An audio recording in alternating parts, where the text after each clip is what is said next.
Om Shanti. Yes, Om Shanti, Om Shanti. Om Shanti. Subhash भाई, welcome Delhi Kingsway camp में। आपका बहुत बहुत स्वागत है। Thank सभी you, भाई thank बहनों you. की ओर से, बहनों की ओर से बहुत बहुत स्वागत है, स्वागत है, स्वागत है। Thank you, आज thank हम सभी के लिए बहुत बहुत खुशी का दिन है। हम सभी मधुबन के झरोकों से आज ये सीरीज की शुरुआत कर रहे हैं और आज सबसे पहले हम सबके बीच में ज्ञान सरोवर से हमारे आदरणीय सुभाष भाई जी कनेक्ट हुए हैं। आप बाबा के बहुत बहुत अनमोल रतन हैं। आपको हमने छोटे से देखा है, मधुबन में जाते थे तो आपको सेवा करते हुए देखते थे, आपकी तपस्या को देखते थे। पिछले अनेक दशकों से आप मधुबन में यज्ञ में समर्पित हैं। 1976 में आपको प्यारे शिव बाबा का ज्ञान मिला और 1986 में आपने अपना संपूर्ण जीवन प्यारे शिव बाबा की सेवाओं में पूरी रीति से समर्पित कर दिया। हमारे सुभाष भाई के 60 फैमिली मेंबर इस ईश्वरीय ज्ञान में चल रहे हैं और घर के 10 मेंबर वो पूरी तरह से ईश्वरीय सेवाओं में समर्पित हैं। सुभाष भाई ने बहुत सेवा की है बाबा के यज्ञ की, और न सिर्फ देश में, न सिर्फ मधुबन में, आपका विदेशों में भी जाना हुआ है। लगभग 17-18 देशों में आप गए हैं, आपने ट्रैवल किया है और प्यारे बाबा से जो आपको खजाना मिला है वो खजाना आपने विश्व की आत्माओं के साथ बांटा है। सुभाष भाई जी की ये विशेषता है, आप ऑलराउंडर हैं। मधुबन में विशेष रूप से ज्ञान सरोवर में डाइनिंग विभाग जो है उसको आप संभालते हैं, आपके साथ और भी सेवा साथी हैं। आपकी विशेषता है सिर्फ एक सेवा नहीं, लेकिन साथ साथ आप अनेक सेवाएं करते हैं।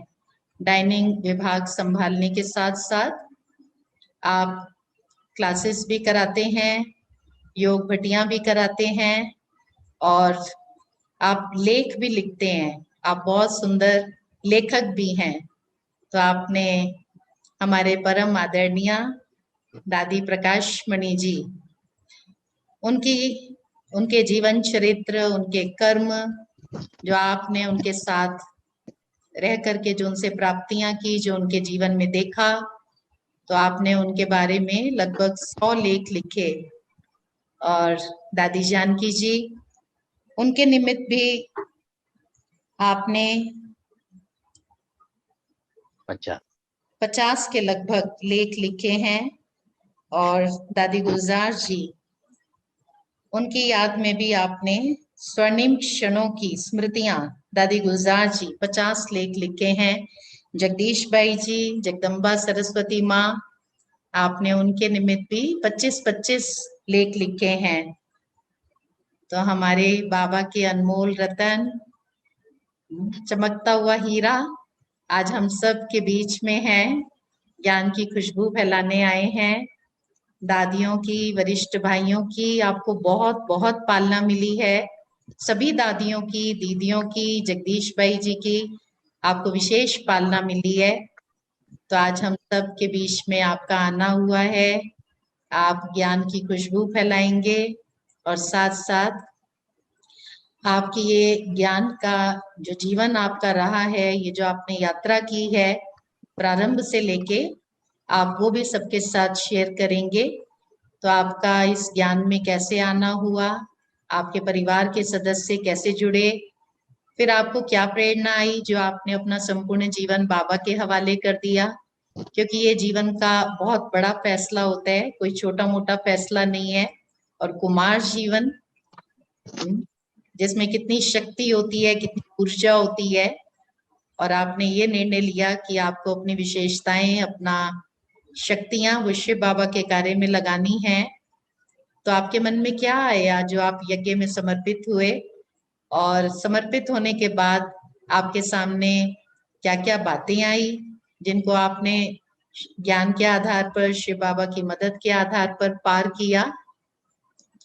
एक बड़ी परीक्षा जो आपके जीवन में आई, आपको कैंसर, जिसका नाम सुनते ही सब डर जाते हैं, तो आपको ये शारीरिक रोग भी आया, लेकिन कर्म भोग पर आपने कर्म योग के द्वारा विजय प्राप्त की, और आप सबके सामने बहुत बहुत ही अच्छा सुंदर उदाहरण है, प्रेरणा स्रोत हैं। तो आप जहां भी जाते हैं सभी आपसे ये अनुभव पूछते हैं। तो सुभाष भाई जी, आपने इस बीमारी को कैसे हैंडल किया, आपने इस बीमारी के ऊपर कैसे विजय प्राप्त की? तो आज सुभाष भाई जी हम सबके साथ अपना ये सुंदर अनुभव भी शेयर करेंगे। तो एक बार फिर से सभी की ओर से आपका बहुत बहुत स्वागत है, स्वागत है, स्वागत है। ओम शांति। थैंक यू सभी को। हमारी साधना बहन ने तो हमारी बहुत ही ज्यादा महिमा कर दिया, क्योंकि कई चीजें तो हम इनसे सीखे हैं। इन्होंने कई प्रेरणाएं दी है। और मुझे याद है मधुबन में जब हम होते थे तो हर साल ये कोई ना कोई विशेष ड्रामा लेके आते थे, कोई ना खास विशेष, और उसकी अच्छी थीम होती थी, जिसमें मैं ज्यादा करके समझता हूँ मोनिका बहन और हमारे वो उनके भाई, वो इतना, और उनका क्रिएटर तो हमारी साधना बहन होती थी।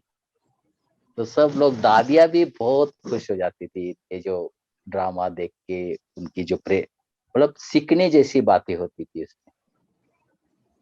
और उस समय तो छोटा सा घर था मधुबन, तो कोई भी प्रोग्राम होता था तो दादी खुद आती थी, दादी खुद इंटरेस्ट रखती थी। तो इन लोगों से भी हम बहुत कुछ सीखे। साधना बहन का भी भाग्य था जो अंतिम समय, वैसे तो पूरा जीवन में उनको देख के ही वो बड़े बने जगदीश भाई जी से, लेकिन अंतिम समय 2-4 साल खास हम देखते थे उनके साथ ही सेवा में रहे, तो ये भी बहुत बड़ा भाग्य होता है। तो मैं शुरुआत करता हूँ, मेरा जो जन्म स्थान है, जन्म स्थान भी, उसका भी एक अपना महत्व होता है।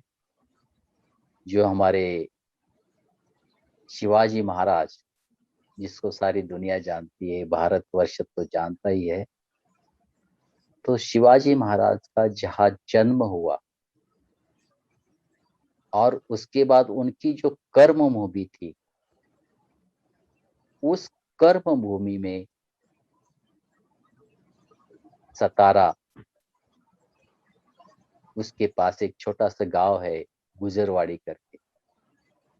1964, और यही पिछला मास जून मास में हमारा जन्म हुआ। परिवार में हम छोटे थे, इसलिए जिम्मेवारियां तो कम ही होती है, लेकिन प्यार बहुत मिलता है। हमारे माँ बाप को, हम 8वीं संतान थी, तो हमें बहुत लाड़ प्यार भी मिला। लेकिन मैंने देखा कि उस समय हमारे पास बाबा नहीं थे, और जैसे ही घर में बाबा ने प्रवेशता की, तो परिवार का जैसे कि भाग्य खुल गया। मुझे याद है 1975 में हमारे जो बड़े भाई है, आर्मी में थे, अर्जुन भाई, उनको मऊ इंदौर में बाबा का ज्ञान मिला, और वो सीधा मधुबन में आए।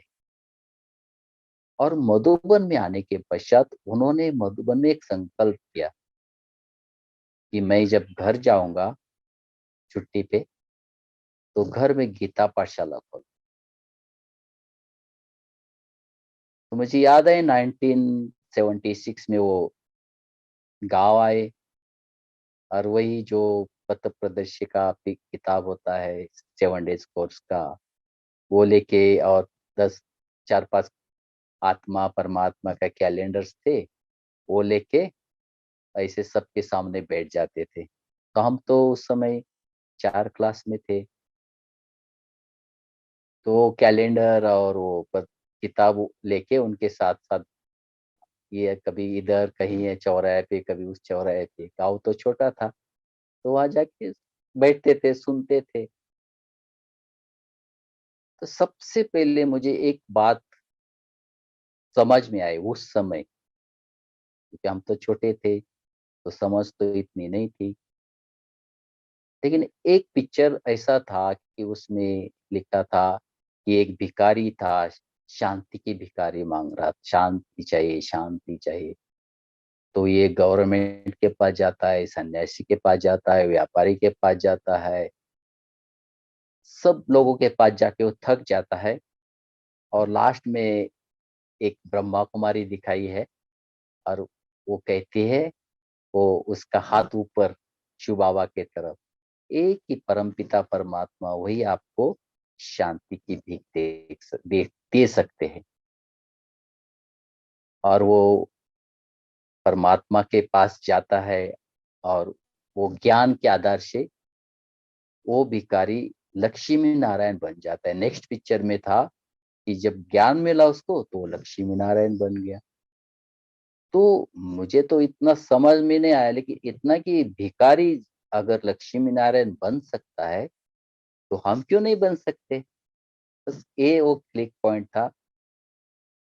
तो 2 मास की छुट्टी हो गई, तो हमारे भाई आर्मी में चले गए, और मैं और मेरा भाई, एक तुलसी भाई करते थे हम दोनों, उनको जिम्मेवारी दी कि जिन करीब करीब उस छोटे से गांव में 150 लोगों ने कोर्स किया, फिर जाते जाते 2 मास में 50 हो गए। तो 50 लोगों को मुरली, ये साप्ताहिक पाठ्यक्रम कराना। अभी हमको मुरली के बारे में कुछ भी पता नहीं था, तो हम लोग को 7 डेज का जो किताब है, जिज्ञासु और ब्रह्मा कुमारी, जिज्ञासु ब्रह्मा कुमारी, वो हम लोग दो चार रोज पन्ने पढ़ते थे। तो वही हमारा रूटीन चालू हो गया करीब करीब 1 साल। और दिव्य गुणों का गुलदस्ता ऐसे किताब था, तो 2 किताबें हम रोज रात को 8 बजे बेल बजता था, हम लोग एक बेल लगाई थी, और वो बजाते थे तो सारे लोग इकट्ठा हो जाते थे, फिर हम लोग वो 4 5 पन्ने पढ़ते थे। तो हमारा कोर्स करीब करीब पूरा 1 साल लग गया, क्योंकि जब तक, क्योंकि हमारे डिस्ट्रिक्ट में कोई सेंटर नहीं था उस समय, और हमें कुछ पता भी नहीं था, छोटा सा गांव था। तो जब नेक्स्ट टाइम आर्मी से बड़े भाई आए हमारे, तो फिर वो थोड़ी सी मुरलियाँ लेके आए, तो थोड़ा थोड़ा आधा आधा पन्ना पढ़ते थे, समझ में नहीं आता था इतना, तो थोड़ा थोड़ा पढ़ते थे, थोड़ा ये किताब पढ़ते थे। ऐसे करके करते हमारा 2 साल तो हमारा कोर्स में ही बीत गया। तो फिर 2 साल के बाद मुझे याद है कि हमारी, मैं समझता हूँ 78 में प्रकाश मणि दादी जी कोल्हापुर जा रही थी।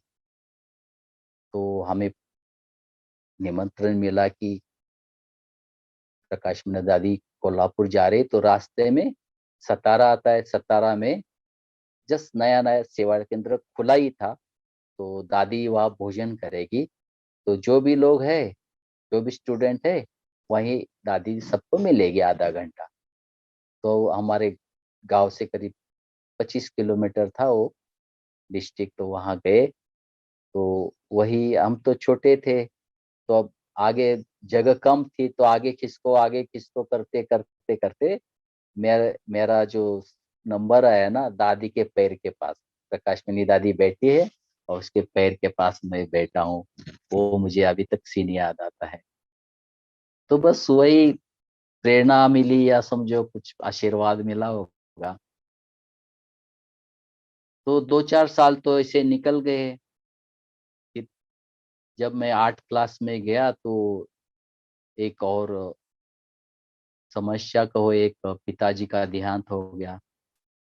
तो गांव में जब पढ़ाई करने जाते हैं, तो करीब करीब 4-5 किलोमीटर पैदल जाना पड़ता है। तो घर वालों ने कहा कि ये छोटा है, इसको बहन के घर भेजो पढ़ाई के लिए। तो हम बहन के पास 8वीं मतलब 9वीं और 10वीं क्लास में हम वहाँ गए, तो वहाँ पढ़ाई किया। जब मैंने 10 क्लास का एग्जाम दिया तो मधुबन का बारे में तो हम बहुत सुना। 4-5 साल में फिर कुछ लोग मधुबन में भी आए, मधुबन की महिमा सुनते थे, मधुबन के बारे में इतना सारा। तो हम मधुबन में नहीं आए तो भी मधुबन के बारे में सबको सुनाते थे, ऐसा है वैसा, इस प्रकार से। तो जब हम 10वीं की एग्जाम पूरी की तो मैं, हमारी टीचर थी नलिनी बेन, मैं उनके पास गया, बोला कि मुझे मधुबन जाना है। लेकिन मैं, हमारे पास तो पैसा नहीं था। तो मैंने उनको कहा कि मेरा जो भाई है ना मधुबन में सेवादारी में है, तो वो आपको पैसे दे देंगे, मुझे वहां तक ले चलो। तो हमारी जो टीचर थी उन्होंने तैयारी करवा लिया और हम मधुबन पहुंच गए। तो मधुबन तो पहली बार आता है तो जैसे स्वर्ग का अनुभव होता है, बहुत अच्छी अच्छी अनुभूति होती है। तो पहला एक हफ्ता निकल गया। हाँ, तो उसी पीरियड में हमें मनमोहिनी दीदी या सारी दादियाँ जो भी सड़ी, उनको मिलने का अवसर मिला। ओम शांति भवन बनाया था नया नया, तो सबके अंदर बहुत उमंग उत्साह था, कॉन्फ्रेंस करना, बाबा का सीजन पूरी रात रात चलता था। और मैं समझता हूँ उस समय रोज बाबा का मिलना होता था। क्यों? क्योंकि बाबा समझो आज शाम को 6:30 बजे आते थे और दूसरे दिन करीब 4 बजे जाते थे। तो दो, एक बार बाबा आता था, 2 दिन उसका मिलने का अवसर मिलता था। तो हमारे अंदर बहुत भावना होती थी कि बाबा परमधाम से आया है और हम कैसे सोएंगे। तो हम क्या करते थे, पूरी रात बाबा के सामने बैठते थे, फिर जो हम मुरली लिखते थे उसको फिर लाइनें लिखना, करेक्शन करना, इस प्रकार की चीजें करते थे।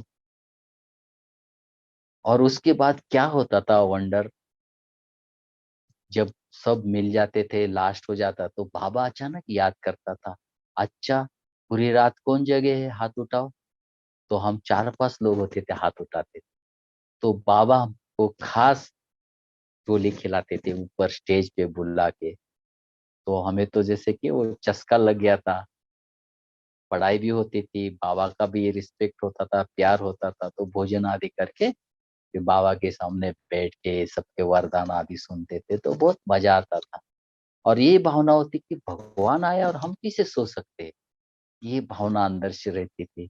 और उसका बाबा फल भी देता था। बाबा सुबह सुबह 4 बजे घास बोला के टोली खिलाता था। तो ये कुछ दिन हमें निकल गए, तो 2 मास जैसे पूरा हो गया, तो जाने का समय आ गया। तो दिल बहुत भर गया कि कैसे जाएंगे। तो मुझे याद है उस समय हम, मेरा भाई था तुलसी भाई, वो भी आर्मी में था। तो हम लास्ट में यीशु दादी के ऑफिस में गए, तो भंडारी डालने के लिए, कि लास्ट में जो होता है ना बाबा के भंडारे में डाल के चले जाते।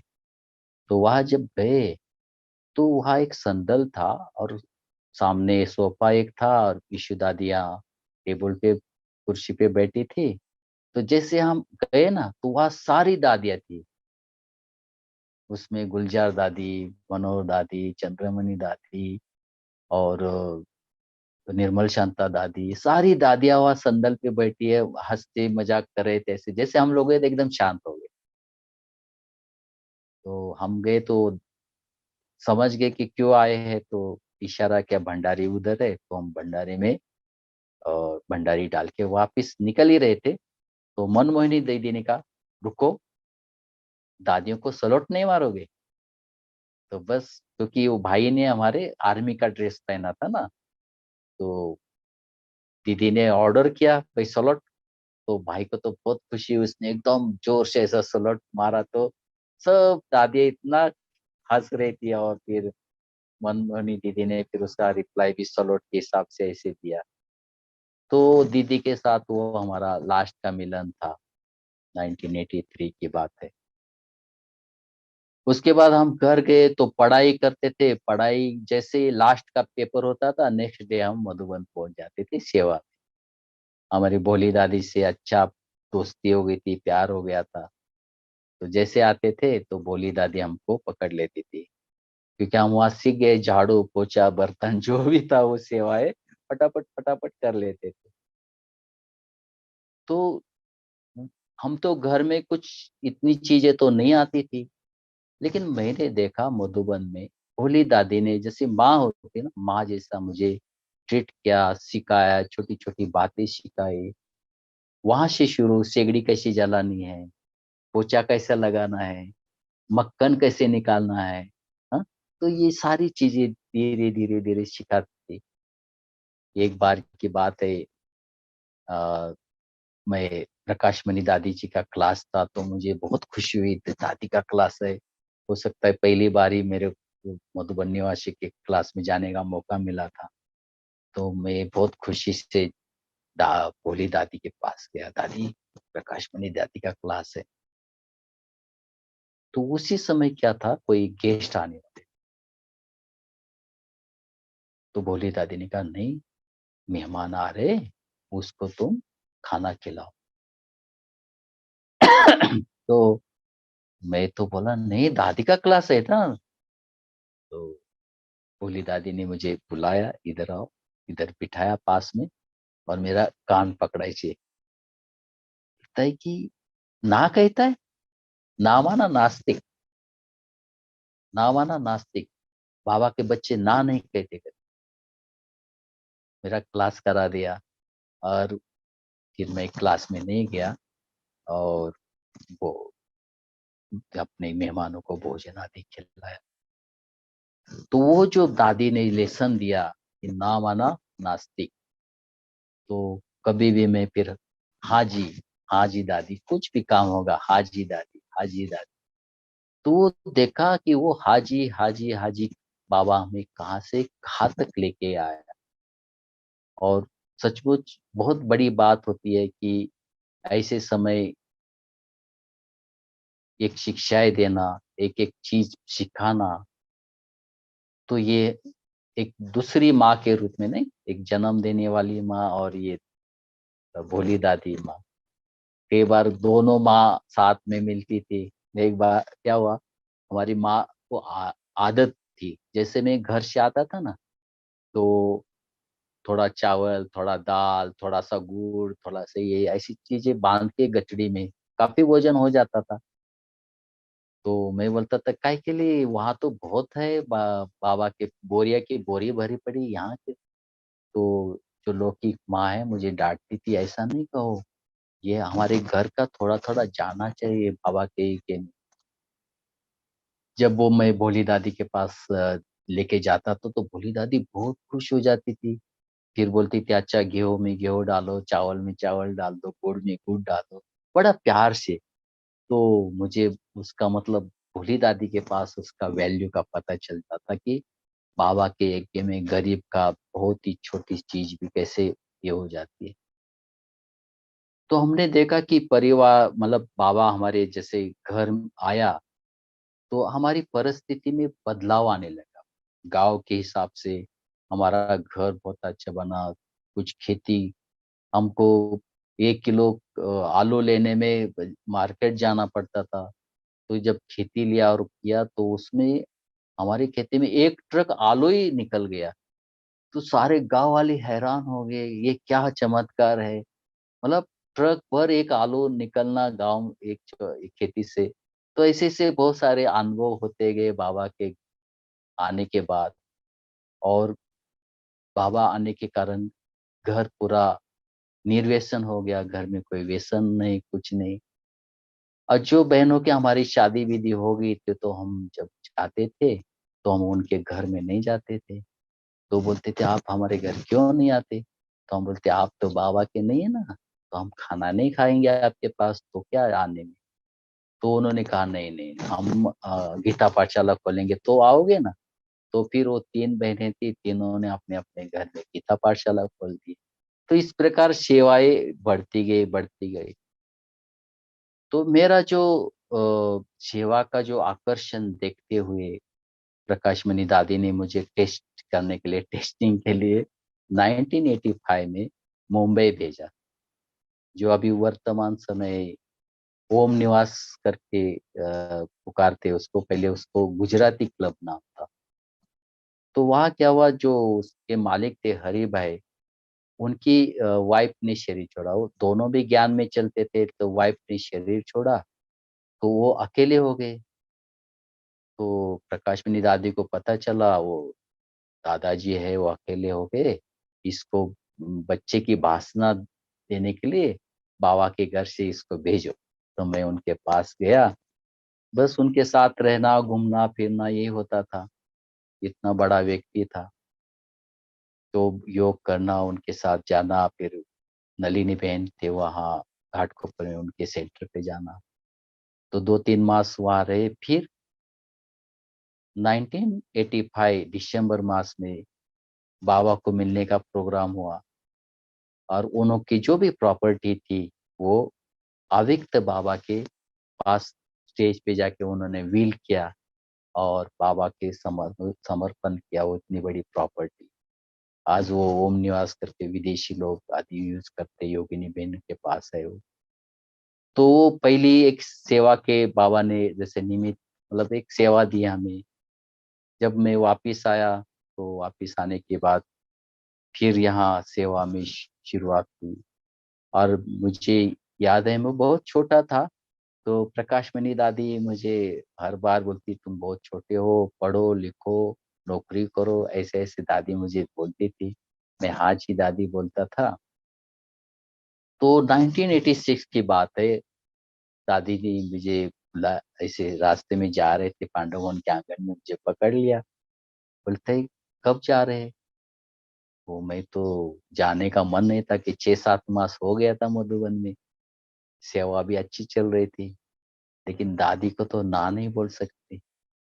तो मैंने कहा जी दादी, मैं अभी राखी का दिन आ रहा है ना, तो राखी बंधन बांध के मैं चला जाऊँ।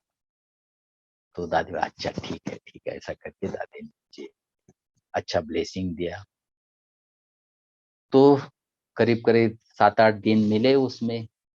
तो खूब तपस्या किया, 2:30 बजे उठना, बाबा के रूम में, बाबा की झोपड़ी में जाना, इस प्रकार से। तो बहुत अच्छा लगता था। मुझे याद है आज हमारी जो बूढ़ी दादी ना, बूढ़ी दादी, उनका भी आज दिन है।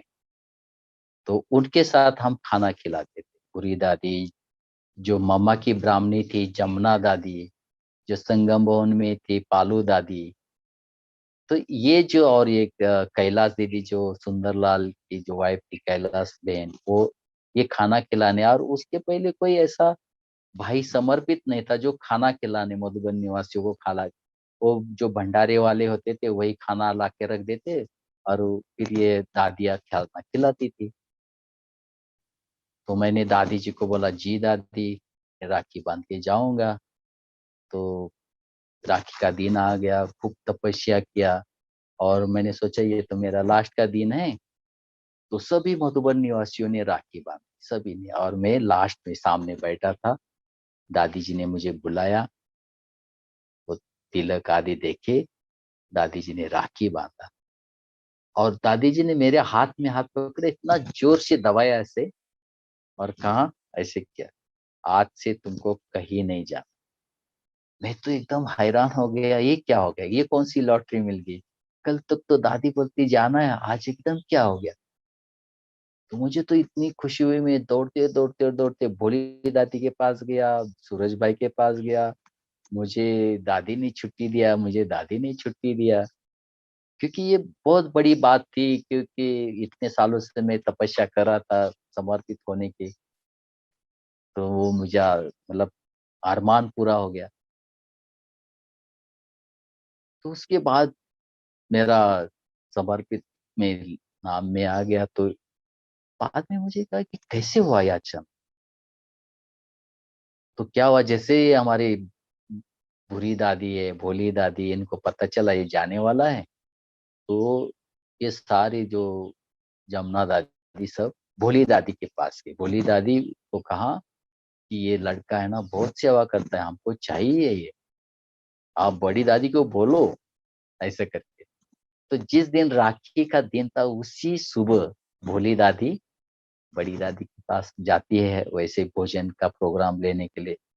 तो उसी समय भोली दादी ने कहा, दादी एक बात है। बोला बोलो क्या? दादी ये जो है ना, मेरे जमुना दादी है, पालो दादी है, हमारी भूरी दादी है, सब कान खा रहे, इस ये बच्चे को क्यों भेज रहे, बच्चा बहुत अच्छी सेवा कर रहा है, हमको चाहिए करके। तो वो सुबह सुबह का दादी का फ्रेश, वो बड़ी दादी को बताया था, और वही राखी, मतलब राखी बांध के दादी ने मुझे ये बहुत बड़ा गिफ्ट दिया, जो 1986 के, मेरा ये जीवन में एक बहुत बड़ी है, जैसे कि लॉटरी होगी। उसके बाद तो 1986 एंडिंग में कुछ यहाँ प्रॉब्लम हो गया था, पानी का, पानी नहीं था। तो दादी जी ने क्या किया, एक प्लान किया। एक बम्बई से एक नई नई बस आई थी, तो दादी जी ने कहा कि यहाँ प्रोग्राम तो चल ही नहीं रहे, तो क्या करें। तो ऐसा करते 50-50 की बस है ना, अलग अलग जगह भेज देते जिसको जहाँ जाना है। तो 50-50 का ग्रुप बनाए गए, 3 ग्रुप बने। उस समय तो कम ही लोग थे, तो हम तो नए नए थे, तो हमारा तो जाने का कोई सवाल ही नहीं था। लेकिन भोली दादी से बहुत प्यार था।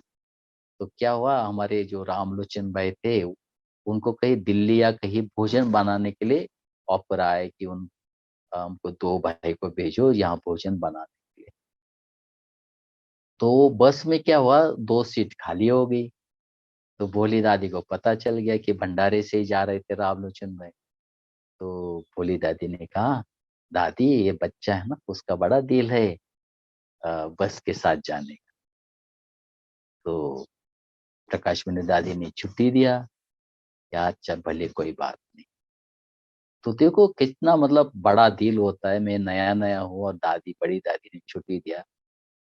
और जब छोटे हॉल में बुलाया गया कि कौन, जो बस में जाने वाले सबको इकट्ठा किया 2 दिन पहले।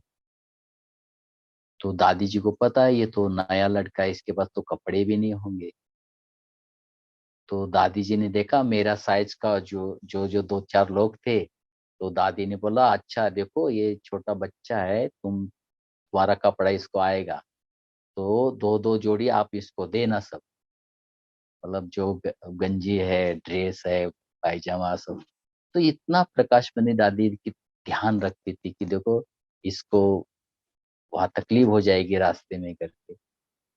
तो इस प्रकार से दादी ने मुझे पहले ही टूर, मतलब पूरा 1 मास हम लोग साउथ इंडिया का टूर बस में, तो मधुबन निवासी जाते तो कितना उनका सम्मान होता है, कितना उनके साथ रिस्पेक्ट होता है, प्यार होता है। हम जब जाते थे तो रास्ते में लोग खड़े रहते थे, इंतजार करते थे, मधुबन से बस आ रहे, मधुबन से बस आ रहे। और जिधर जाए वो तिलक लगाते थे, पूरा माथा लाल हो जाता, शाम तक तो इतना स्वागत होता था, इतने फूल डालते थे सब कुछ। तो हमें तो बहुत खुशी हुई। देखो मैंने कहा बाबा के घर में समर्पित होने से, बाबा के यज्ञ में समर्पित होने से कितनी बड़ी वैल्यू बढ़ जाती है। तो ये हमारे 10-12 साल मधुबन की पालना में बहुत ही अच्छे गए। और उसमें फिर जगदीश भाई से मिलना हुआ, दीदी से, निर्मल शांता दादी और चंद्रमन दादी, सारी दादियों से, क्योंकि मुझे याद है सारी दादियाँ सामने बैठती थी और प्रकाश मणि दादी मुरली सुनाती थी। हमने कभी सोचा भी नहीं था कि प्रकाश मणि दादी के बिना हम कभी मुरली भी सुनेंगे करके। इतना मतलब मजा आता था। और दादी तो आप लोग भी सब जिन्होंने देखा होगा प्रकाश मणि दादी, तो कहीं भी जब बाहर भी जाते थे ना, तो वो लोग बोलते थे, दादी आप क्लास नहीं कराओ, आप मुरली सुनाओ, आपकी मुरली में इतना जादू है, इतना स्नेह है, इतना उसमें रस मिलता है। और सचमुच ऐसी महान विभूति से हमें पालना मिली। और दादी, मधुबन ऐसी चीज थी कि छोटा परिवार था, तो दादी एक एक का नाम सही मिलना, नाम से जानना। और कोई छोटी मोटी बात भी होती थी तो दादी के पास सीधा से ना। तो एक बार किसी एक भाई ने मुझे डांटा, तो मैं सीधा दादी के पास गया, दादी ये मुझे डांटता है। तो तुरंत दादी ने, अच्छा रुको, लच्छू दादी को भेजा और वो भाई को बुलाया। तो बोला, देखो ये बच्चे को दोबारा डांटना नहीं, ऐसे इतना। तो उसके बाद तो कभी मुझे ये नहीं, तो मतलब दादी के पास जाता है सीधा। तो इस प्रकार दादी का प्यार, दादी की पालना, और उस पालना के कारण क्या हुआ, हम एक बार ऐसे मधुबन के गेट से जा रहे थे सूरज भर में, और दादी जी वहाँ बैठी थी आंगन में। तो दादी जी ने कहा, सूर्य, इतना बड़ा हाथी बनाया है लेकिन उसको संभालेगा कौन? मतलब ये ज्ञान सरोवर के लिए बोला था, इतना बड़ा हाथी है। तो सूरज भाई ने बोला, हाँ बाबा है, बैठा है, ऐसे करके। तो प्रकाश मणि दादी ने कहा, तुम जाओगे? ऐसे, जी दादी, आप भेजेंगे तो हम चले जाएंगे। अब मैं साथ में ही था, तो प्रकाश मणि दादी ने कहा, इसको भी साथ में लेके जाना। जैसे ही दादी ने मुझे बोला इसको साथ लेके जाना, मेरा तो जैसे कि जमीन खिसक गई नीचे, जब पैर के नीचे से। क्योंकि मधुबन का इतना प्यार मिलता था। रोज 2 बार बाबा के पहाड़ भी जाते थे योग करने के लिए, नक्की झील का चक्कर लगाते थे। और सबसे बड़ी बात होती, जब हिस्ट्री हॉल में योग करते थे तो क्या होता था, पीछे प्रकाश में दादी आके बैठती थी, वो सबको दृष्टि देते थे। और सारा दिन में कम से कम 10 बार तो हमारा 4 धाम की यात्रा होती थी। वो सारा नजरों के सामने घूमने लगा। और वहाँ ज्ञान सरोवर में क्या, वो तो जंगल है, वहां जाके क्या करेंगे, ऐसा ऐसा मन में संकल्प चलने लगा। लेकिन दादी को तो ना नहीं बोल सकते। तो हमने कहा, हाँ दादी, जी दादी, क्योंकि बोली दादी ने पाठ पढ़ाया था, हाँ, कि जी दादी, हाँ जी दादी करने का। तो मैंने हाँ बोल दिया। ये धीरे धीरे, तो भी मुझे 2 साल लगे यहाँ सेट होने में। रोज आता था, फिर मधुबन भागता था, रोज आता मधुबन भागता था।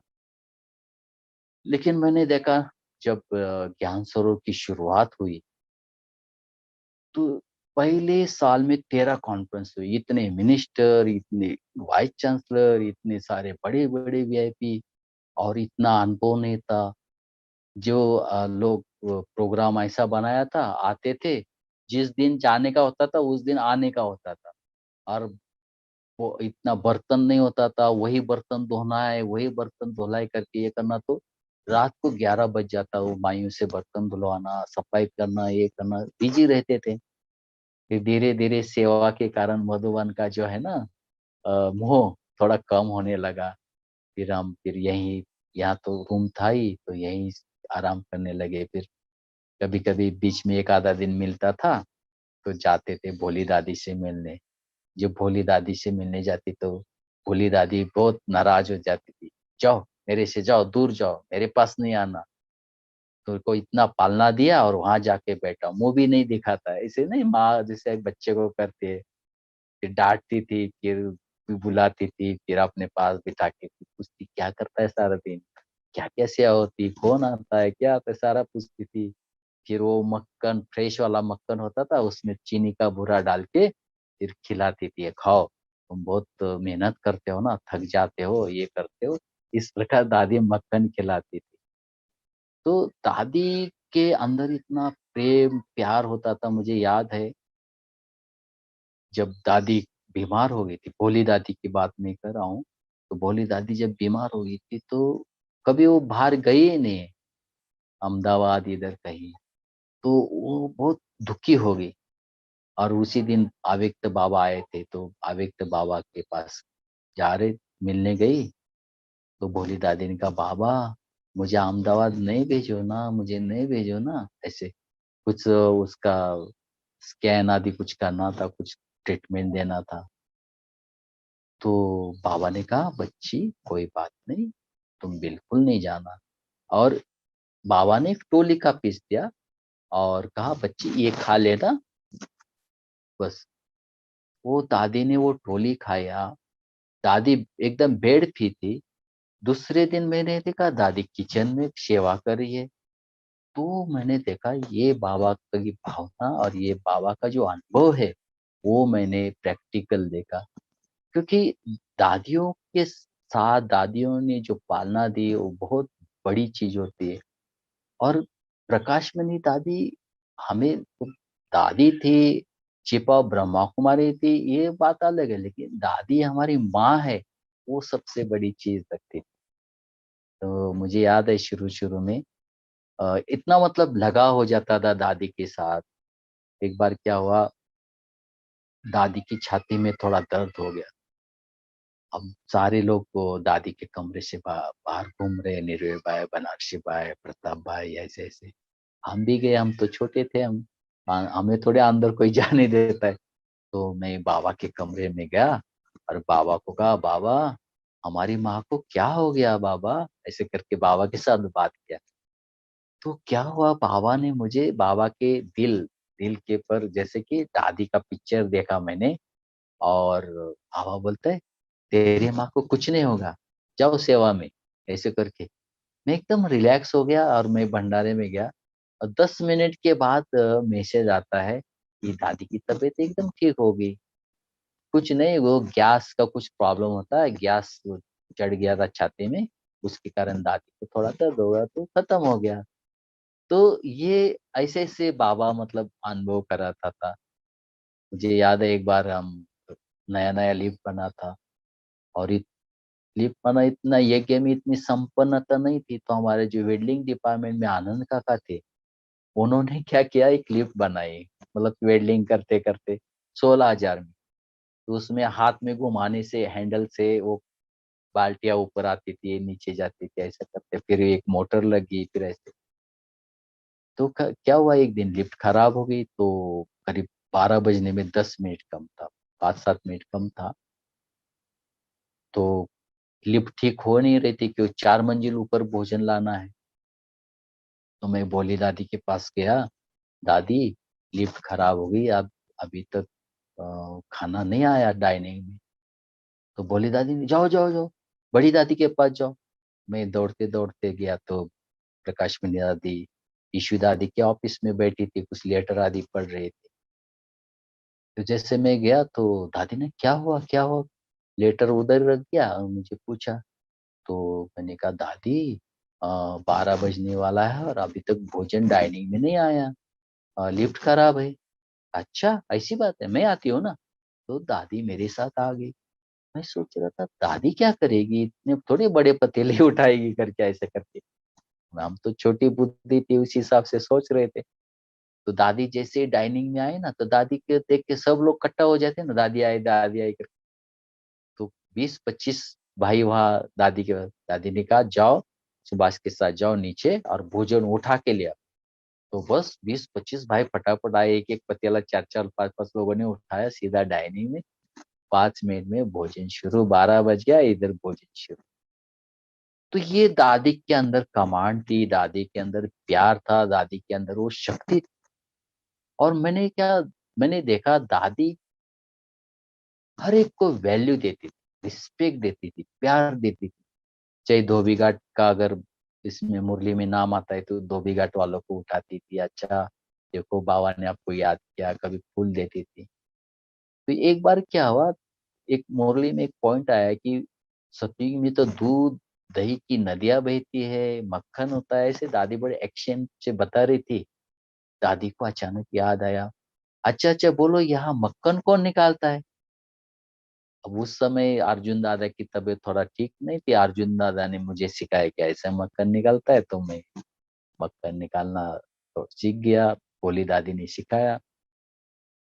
तो हमारे बाजू वाले जो बोले, अरे जा जा, दादी याद करी, दादी याद करी। तो मैं तो डर रहा था कि क्या हुआ पता नहीं। तो मैं जैसे खड़ा हो गया, दादी ने मुझे बुलाया, आओ इधर आओ। और स्टेज पे बुला के दादी ने मुझे, वो दादी को जो गुलाब का फूल देते हैं ना, दादी ने गुलाब का फूल दिया मुझे। तो मुझे इतना खुशी हो गया कि जैसे कि मैं नहीं, वर्ल्ड में सबसे बड़ा अवार्ड मुझे मिला हुआ है, इतना खुशी हो गई। तो ये दादी के अंदर कला थी, दादी के अंदर वो ताकत थी, शक्ति थी। ये मेरे सब बच्चे हैं, अपने हैं। और दादी हर बार क्लास में बीच बीच में पूछती कि भाई सबकी तबीयत कैसी है, सब ठीक है, सब खुश है। फिर बोलती दादी भी अच्छी है, दादी भी खुश है। तो इस प्रकार दादी अपने को अलग नहीं समझती। एक बार की बात है, मुंबई से आम आए थे, एक पेटी, नया शुरू स्टार्टिंग में तो बहुत महंगे होते, तो एक आधी पेटी ऐसी भेजी थी दादी के लिए। तो मुन्नी बहन ने कहा, दादी आपके लिए आम आया है, आपके भोजन में दे दूं? तो दादी ने कहा, क्या क्या बोला, मेरे लिए आम आया? दादी माना कौन? दादी माना मधुबन निवासी। और मधुबन निवासी ने आम खाएंगे तभी मैं खाऊंगी। तो मुन्नी बहन ने तुरंत बोला, दादी ये तो थोड़ा सा है ना, ये आपके लिए आया है। नहीं, जब तक सबको नहीं मिले मैं नहीं, भले थोड़ा थोड़ा टुकड़ा दे। अब सीजन का पहला ही समझो पेट आम आया था, तो क्लास की टोली में छोटे छोटे टुकड़े, मतलब 15-20 आम के छोटे छोटे टुकड़े करके सभी को खिलाया। दादी ने क्लास में मुरली के बाद को बोला कि देखो मुंबई से आम आए, लेकिन दादी तो नहीं खाएगी ना अकेली, थोड़ा थोड़ा टुकड़ा मिलेगा, थोड़ा थोड़ा खाएंगे सब मिलके। तो मधुबन निवासी के मतलब अंदर एक जैसे दिल भर आ जाता है, देखो कितना प्यार करती दादी, हमें कितना स्नेह करती है। तो इस प्रकार से दादियों का प्यार मिलता था, स्नेह मिलता था, शक्ति, और उसी में हमें शक्ति मिलती थी। तो जब हमने देखा कि दादी ने जब बोला था कि तो ज्ञान सरोवर जाओ, तो हमें तो बड़ा ये हुआ कि भाई ज्ञान सरोवर में जाना तो ये सारी चीजें हमको मिस करना पड़ेगी, ना नहीं कह सकते। लेकिन जब आए तो सेवा में लग गए। अब यहाँ सेवा में लगे तो सारे देश विदेश सारा कनेक्शन हो गया। और यहाँ आने के बाद क्या हुआ, वो भोजन खिलाने की ड्यूटी डाइनिंग में, सारे डाइनिंग हमारे पास थे सर, 7 डाइनिंग। तो मिनिस्टर आता है, कोई चीफ मिनिस्टर आता है, कभी गवर्नर आ रहा है, कभी जानकी दादी है, कभी प्रकाश मणि दादी है, कभी चंद्रमणि दादी है, ऐसे डाइनिंग में। क्योंकि इतना अच्छा सब बनाया था, नया नया भवन बना था, इतना रिट्रीट सेंटर ज्ञान सरोवर बना था, सब आकर्षण केंद्र था। तो इस कारण क्या हुआ, दादियों के साथ, दादियों के नजदीक आने का बहुत सौभाग्य मिला। और जब विदेशी लोग सारे इधर रहने लगे, तो जानकी दादी तो यहीं रहती थी, तो जानकी दादी के साथ तो बहुत हमको घुल मिलने का बहुत चांस मिला। क्योंकि जब भोजन में दादी आती थी बहुत लेट आती, 2:30 बजे आती भोजन के लिए, 2-2:30 बजे भोजन करके फिर लास्ट में अनार खाती थी। तो हमें क्या बोलते, अच्छा प्रवीणा बेन और वो हंसा बेन जाओ, आप जाओ, ये डाइनिंग वाले सुभाष भाई मेरे को कमरे तक छोड़ने आ जाएगा। तो मेरे को वो भी चांस मिलता था, पैदल जाते थे दादी के साथ बातें करते करते। और दादी हमें टेबल पे कुछ ना कुछ ऐसी बात सुनाती थी जो उस समय की, तो हमें बहुत उससे प्रेरणा मिलती। दादी ने कहा एक बार क्या हुआ, शायद कानपुर की बात सुनाए। बाबा कानपुर गए थे, और कानपुर में वहाँ काफी मतलब पुराने पुराने लोग आते थे। तो एक माता जी क्लास में नहीं दिखी बाबा को। तो साकार बाबा की बात कर रहा हूँ मैं। तो साकार बाबा ने पूछा, बच्ची आज आई नहीं? तो उनका जो हस्बैंड थे, तो उन्होंने कहा कि बाबा उसकी तबीयत ठीक नहीं। अच्छा, ठीक है, बाबा बच्ची को मिलने जाए। तो वो तो अपने मतलब घर में तो बाबा वो भाई के साथ गए। वहां तो जाते जाते बाबा ने थोड़ा अंगूर लेके गए साथ, अंगूर लेके गए, और उसको माता को एक एक अंगूर बाबा खिलाते। तो अंगूर खिलाते खिलाते क्या होता है, अंदर जो बीज होता है ना, वो रह जाता है। तो माता जी ऐसे इधर उधर ऐसे देख रही थी। तो बाबा समझ गए कि बच्ची के मुंह में ये अंगूर के दाने हैं, बीज है। तो डस्टबिन का, तो इतने में बाबा ने अपनी जो ऐसे हाथ है ना आगे, क्या बच्ची इसमें डाल। वो तो थोड़ा शर्म आने लगा, अरे बाबा के हाथ में थोड़ी थूकना चाहिए। तो बाबा ने कहा, बच्ची ये तुम्हारा ओबीडिएंट सर्वेंट है, तुम्हारा बाप है, बाप, इसमें थूक लो, कोई बात नहीं। तो वो बात सुन के बाबा अपने बच्चों को, ये दादियों को कितना प्यार दिया, कितना स्नेह दिया, ताकि इतने सारे बड़े बड़े घर की बहनें, ये जो बच्चियां है, वो सब त्याग करके बाबा के साथ सिंध छोड़ के यहाँ आई। तो ये बहुत बड़ी बात थी। फिर ये सेवाएं तो बहुत दादियाँ मिलती थी, कॉन्फ्रेंस में आती थी, भोजन करती थी, सब ऐसे चलता रहा। लेकिन 2007 में फिर सबको एक फिर झटका लग गया। हमारी प्रकाश मणि दादी आवेग तो हो गई। आवेग तो होने के बाद मुझे याद है दादी ने शरीर छोड़ा। और जैसे साधना बहन ने बताया कि 2007 दिसंबर मास में मुझे ये कैंसर का पता चल गया। हमारे यहाँ रामदेव बाबा आए थे, तो रामदेव बाबा आके उन्होंने हम यहाँ मेडिटेशन हॉल में क्या हुआ, जानकी दादी ने सुबह का योग कराया संदल पे बैठ के ऊपर, और रामदेव बाबा नीचे बैठे थे। जैसे योग पूरा हुआ तो रामदेव बाबा ऊपर स्टेज पे गए। बोला रामदेव बाबा हो और योगा नहीं, ऐसा हो ही नहीं सकता है। तो बस वहाँ स्टेज पे जाके उन्होंने कहा, देखो आप तो इतने अच्छे वातावरण में हो, इतनी अच्छी चीजें यहाँ, कितनी खुशबूदार हवा है, आप सिर्फ 15 मिनट 10-15 मिनट थोड़ा प्राणायाम आदि किया करो, आप सदा स्वस्थ रहो। अब क्या, हमने सब उमंग उत्साह सबको आया, तो 10-15 मिनट कोई ज्यादा बात नहीं, तो रोज 15-20 मिनट हम करते थे प्राणायाम। 2-4 प्राणायाम बताए थे, करते थे। मैंने 2 मास कंटिन्यू जैसे प्राणायाम किया, तो मुझे ऐसा फील हुआ है मेरे पेट में कुछ है, क्योंकि जो कैंसर की गांठ थी ना वो बड़ी थी। अब वो प्राणायाम के अगर छोटी छोटी होती गई तो वो मजबूत हो गई, हार्ड हो गई। तो ऐसे हाथ को पहले तो लगा है नाभि खिसक गई है, तो लेकिन बाद में डॉक्टर को दिखाया तो पता नहीं ये तो कोई गांठ है, इसको बड़े डॉक्टर को दिखाओ।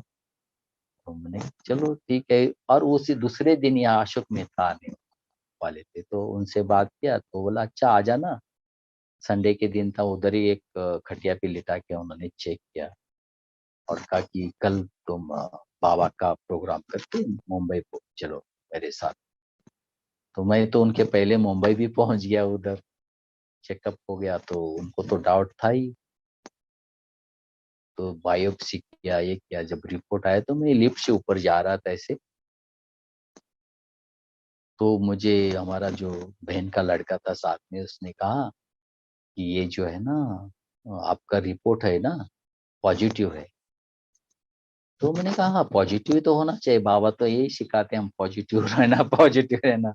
तो बाद में पॉजिटिव माना आपको कैंसर है, तब मुझे पता चला पॉजिटिव माना क्या होता है। तो देखा आंखों के आगे जैसे अंधेरा छा गया, क्योंकि तो बचपन से बाबा के साथ कोई व्यसन नहीं, कुछ गलत चीज नहीं, तो ये कैसे हो सकता है। ऐसे 2-3 सेकंड के लिए ऐसा थॉट्स भी आया, आंखों के आगे अंधेरा भी छा गया। लेकिन फिर मैंने बाबा के साथ बात की, बाबा ये शरीर भी आपका है, मैं भी आप, मैं करीब करीब 20-22 साल से सेवा, बाबा की सेवा में लगा हूँ। वैसे भी 20-22 साल के बाद तो आदमी रिटायर हो ही जाता है। तो बाबा को मैंने कहा बाबा अगर आप चाहते हैं रिटायर हो जाओ तो आपके साथ में आने के लिए तैयार हूँ, और आप चाहते हैं कि आप यहाँ सेवा करें, लेकिन बाबा यहाँ रखना है तो अच्छी तरह से रखो जो मैं सेवा कर सकता हूँ। और मैं एकदम रिलैक्स हो गया बाबा से बात करके, कमरे में गया जैसे कुछ हुआ ही नहीं। तो डॉक्टर ने दूसरे दिन से अपना काम शुरू किया, केमो लगाना, 1 केमो 2 केमो हो गया। तो ऐसा लगा ये तो कुछ भी नहीं, इंजेक्शन तो लगता है, कुछ तो होता ही नहीं। तीसरे केमो के बाद पता चला, ऐसे थोड़ा बाल ऐसे खींचा तो बाल ही हाथ में आ गए सारे। तो पता चला बाप रे ये कैंसर का असर शुरू हो गया। तो मैंने क्या किया कि मैं सोचा कि जब हमारा भगवान ने इतने सालों से मुझे इतनी शिक्षा दीक्षा मेडिटेशन सिखाया, तो ये जो परीक्षा है, हम्म, परीक्षा भी तो आएगी ना, तो इस परीक्षा को भी हमें कैसे पार करना। यही तो महानता है ना। सिर्फ ज्ञान बताना ये एक अलग चीज होती है, लेकिन प्रैक्टिकल जब अपने ऊपर आता है तो उसको कैसे आपको लेना चाहिए। तो वो मैं सोच में कि मैंने कहा डॉक्टर तो अपना काम करेगा, मुझे क्या करना। मैं अभी अपने तरफ सोच में पड़ गया कि मुझे क्या करना चाहिए। तो जितने भी मेरे जो पेंडिंग काम थे जितने भी पेंडिंग काम थे वो मैं निकालना शुरू किया। तो मुझे सबसे पहले जब जगदीश भाई साहब ने जो लिटरेचर पढ़ा है ना, उसको पढ़ना था। तो मैंने वो धीरे धीरे धीरे किताबें पढ़ना शुरू किया। फिर बाबा की जो अव्यक्त मुरलियाँ है उसको एक लैपटॉप लिया था, तो लैपटॉप में देखना शुरू किया। और कुछ ऐसी बात होती तो कभी ये जो रामायण या महाभारत सीरियल होता है वो भी थोड़ा थोड़ा देखते थे, कि ज्यादा देख भी नहीं सकते थे। लेकिन उस समय जगदीश भाई जी ने हमें एक बहुत अच्छी पॉइंट बताई थी, अभ्यास कराया था कि बाबा मेरे ऊपर है और वहां से धीरे धीरे बाबा कैसे मेरे ऊपर गिरने दे रहा है और पूरे शरीर कैसे बदलते जा रहे हैं और पूरी पावर कैसे आ रहे है वो सिखाया। वो लास्ट में हम थोड़ा मेडिटेशन के समय करेंगे वो अभ्यास। तो वो मैं क्योंकि बैठ नहीं सकते हैं, तो ऐसे लेटे लेटे मैं एकदम डीप साइलेंस में अपने ऊपर वो बाबा की रेज लेता था, ब्लू वायलेट कलर, और पूरे शरीर में फैल गई। और जो निगेटिव एनर्जी है, जो कैंसर के जर्म्स है, वो सब खत्म हो रहे, ऐसा अनुभव करता था। तो इतना डीप साइलेंस में, क्योंकि कभी बहुत दर्द होता था शरीर में, तो वो ये अभ्यास करता था, तो इतना डीप साइलेंस में जाता था। तो हमारा साथ जो साथी होते थे, हमारा भाई होता था, मुझे ऐसा हिलाता था, क्योंकि मुंबई अपना जो बीएचएस हॉस्पिटल है वहाँ, तो ऐसा हिलाता था, ये है या चला गया करके शरीर से, वो आत्मा निकल तो नहीं गई। तो इतना डीप साइलेंस में चला जाता था। अच्छा, दूसरा मैंने ये अभ्यास मतलब समझा अपने आप को कि ये तुमको हुआ है ना, ये तुम्हारा प्रॉब्लम है, ये तुम्हारा हिसाब किताब है, तो तेरे को पूरा कर। तो इसको उसको बताने से तो फायदा नहीं ना। तो मैंने सबसे पहले कि परिवार वालों को, जिस एक भाई है तो उसको पता है, डॉक्टर को तो मुझे पता है, किसी को 2 मास तक किसी को पता ही लगने नहीं देगी क्या हुआ है। जो 2 मास के बाद पता चला तो लोग फोन आने लगे, रोना शुरू, आपकी तबीयत ठीक नहीं, आपने बताया नहीं, ये नहीं वो नहीं, और रोना, फोन पे ही रोना शुरू कर। मैंने कहा क्यों रोते हो, क्या हुआ है, मुझे कुछ नहीं, मैं तो बिल्कुल ठीक हूँ। नहीं नहीं, आपकी तबीयत खराब है, आपको कुछ हुआ है, ऐसे बताते भी नहीं थे, ऐसा हुआ ऐसा कर। नहीं, मैंने कहा मेरे को कुछ नहीं हुआ है, मैं बिल्कुल ठीक हूँ। फिर वो परिवार वालों को मैं चुटकुले सुनाता, उनको हंसाता था। फिर बोलते नहीं आपको मिलना है। मैंने कहा आप इतने लोग आएंगे, मैं ही आ जाऊंगा ना आपको मिलने के लिए, इतना आके क्या करेंगे बॉम्बे जैसे शहर में। तो वो लोग एकदम रिलैक्स हो जाते थे। फिर वो लोग सबको बताने लगे, नहीं नहीं हमने बात किया, वो तो बिल्कुल अच्छा है, उसको बिल्कुल कुछ भी नहीं हुआ है, आप ऐसे बोल रहे, ऐसा करते करते करते जो वातावरण में जो निगेटिव थॉट्स शुरू होने के पहले ही पॉजिटिव थॉट्स शुरू हो गया। और वो बहुत काम आए, वो बहुत शक्ति मिलती है। मुझे याद है जब मैं बॉम्बे हॉस्पिटल में था, अपने बीएचएस हॉस्पिटल में, एक दिन गुलजार दादी आए थे, बाजू में एक अकाउंट ऑफिस था, उसका उद्घाटन किया और वो चले गए नेपेंसी रोड। तो वहां जाने के बाद, वहाँ हमारे जो किचन के आनंद भाई थे, वहाँ नेपेंसी रोड में, तो दादी को पूछा, दादी सुभाष भाई कैसे है। मैंने कहाँ कहाँ था वो। दादी आप जहाँ गए वहीं था। अच्छा, और मैं मिली ही नहीं हूँ। तो उसने कहा कि अ, दादी ने कहा अच्छा उसको फोन लगा दो। तो आनंद भाई ने फोन लगा के दिया, और दादी देखो क्या बोलती, दादी ने कहा देखो ना, हमसे एक भूल हो गई, मैं हॉस्पिटल में आई और आपसे मिली ही नहीं। मैं तो दादी आपकी भूल नहीं है, आपको पता नहीं था ना दादी। नहीं नहीं, भूल तो भूल होती है ना। तो देखो इतनी महान विभूति, इतनी बड़ी दादी, उसको मिलने के लिए लोग तरसते, दादी मुझे फोन करती, दादी बोलती हमारे से गलती होगी। ऐसा कौन करता है, जिसके अंदर इतनी ताकत होती है वही कर सकते हैं। तो दादी जी ने कहा अभी आप जल्दी जल्दी ठीक होके जल्दी जल्दी सेवा में लग जाओ ऐसे। तो ये दादी का वरदान मिला। दादी ने एक जैसे नहीं कि वरदान, जैसे बाबा ने वरदान। उस रात को तो पूरा रात मुझे नींद नहीं आया, मेरे आंखों से आंसू, आंखों से आंसू। दादी जी ने फोन किया, ना बाबा ने फोन किया, दादी जी ने फोन किया, ना बाबा ने फोन किया, ऐसे ऐसे करके, और इतना अच्छे अच्छे अनुभव हुए उस समय बाबा ने कराए।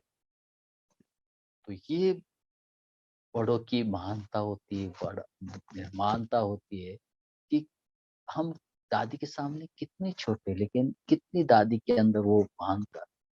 मुझे याद है हम एक बार ऐसे ही यहाँ यहाँ तो दादी आती थी तो हम लोग खाना बना खिलाते थे, तो हमें भी दादी की याद आती थी, तो कभी कभी शांतिवन में जाते थे। तो शांतिवन में एक बार गए थे, मैं और आनंद भाई थे शांतिवन के, और दादी के रूम में बैठे थे। दादी फिर पूछा पर ऊपर क्या चल रहा है, कौन सा प्रोग्राम चल रहा है क्या, तो हम दादी को सब बता रहे थे।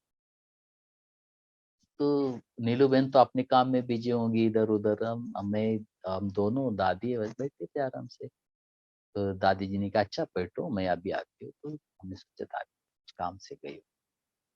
तो दादी जी गई, और दादी जी जब वापिस आए ना, तो दादी जी के हाथ में 2 प्लेट, और उसके अंदर नमकीन मीठा ये वो सब भर के, जैसे दादी सामने आई ना, तो हम दोनों ऐसे एकदम चौंक गए, अरे दादी आप क्या करे। अरे दादी इतनी बड़ी दादी लेके आए तो ना भी नहीं कह सकते, हाँ कैसे कर सकते हैं ऐसा कुछ।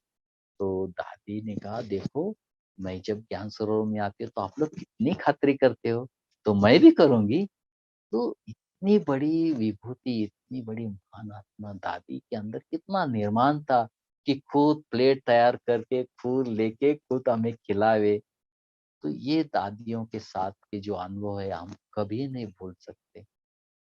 जब एक बार की बात है, जब यहाँ जानकी दादी को मिलने गए थे, तो जानकी दादी ने हाथ पकड़ा और मेरे को गुलजार दादी के पास ले गई और कहा दादी देखो ना मेरे भाई को क्या हो गया है। तो गुलजार दादी बोलती कुछ नहीं, ये तो छोटा सा पेपर है ना, ये पास कर देगा।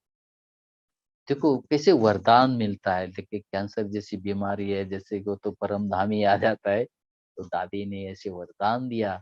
उस वरदान से धीरे धीरे धीरे हम आगे बढ़ते गए, तैरते गए।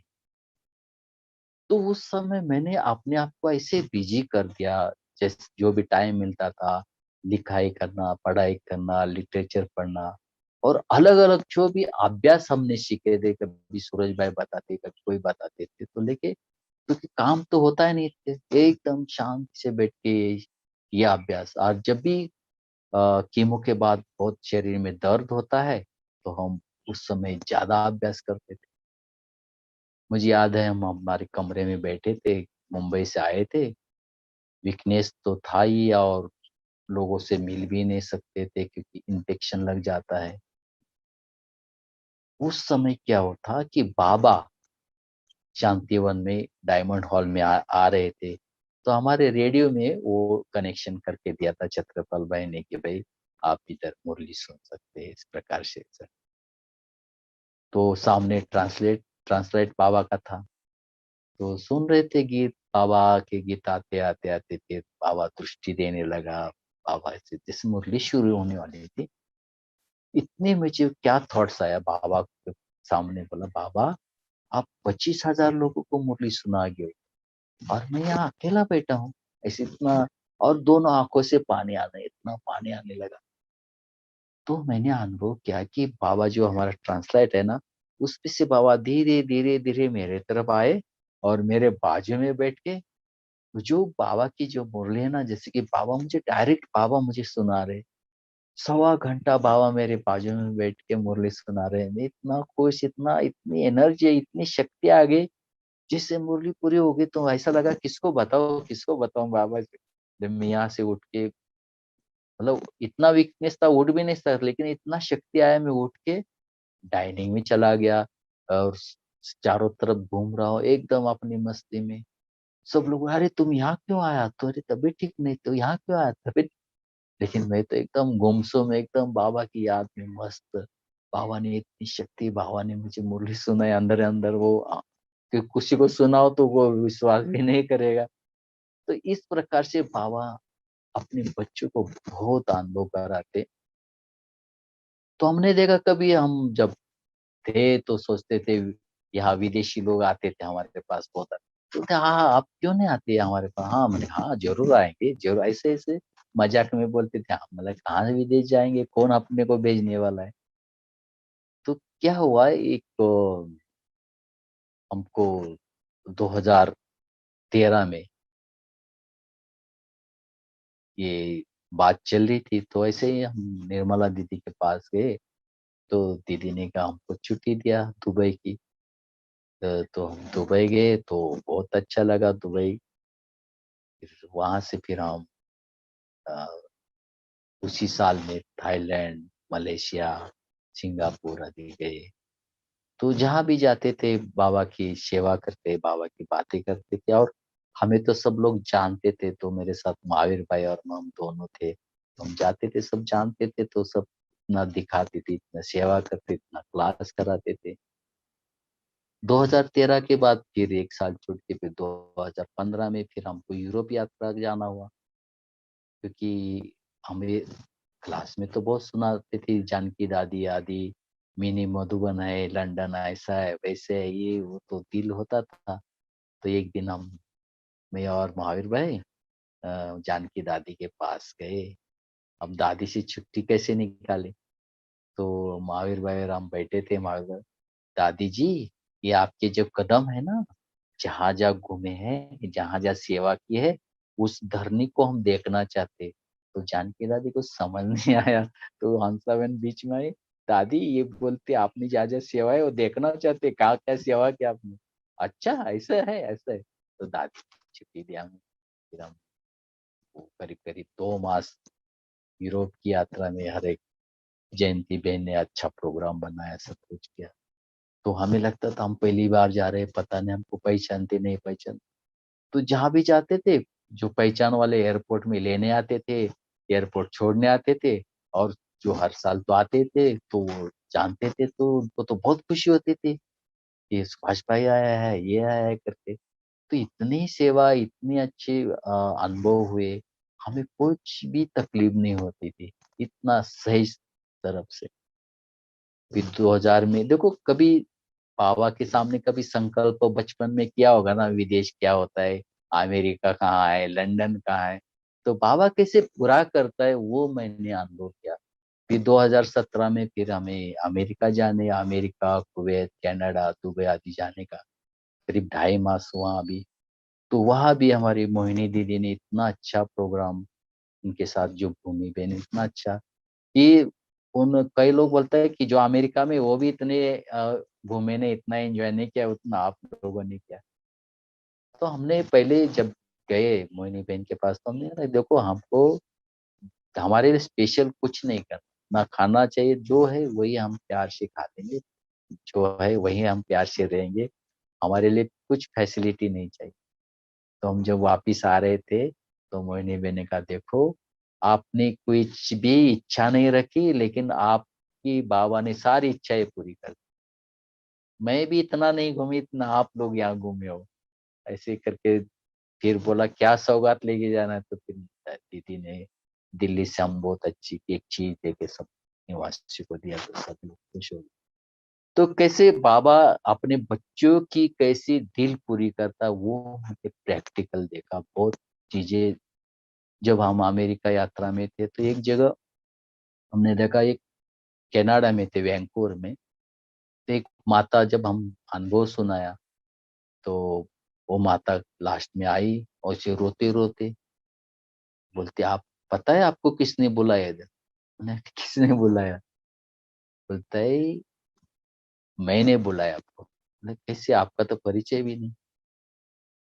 बोले आपका मैंने पीस ऑफ माइंड में प्रोग्राम सुना था, और वर्ल्ड रिन्यूअल में आपका जो आर्टिकल है वो पढ़ा था, तब से मैं रोज अमृत वेला बाबा को बोलती हूँ, बाबा ये भाई से मुझे मिलना है, बाबा ये भाई से मुझे मिलना है।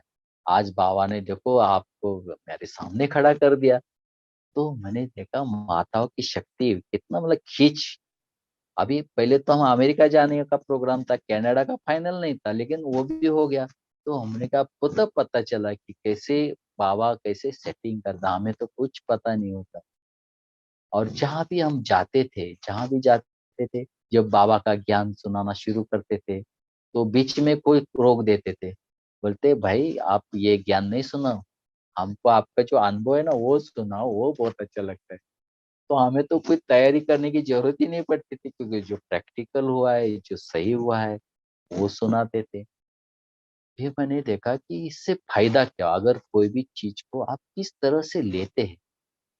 बाबा को कभी कभी मैं ऐसे बात करता हूँ, बाबा ये आपने बीमारी थोड़ी दी, आपने तो मुझे गिफ्ट दिया है, गिफ्ट।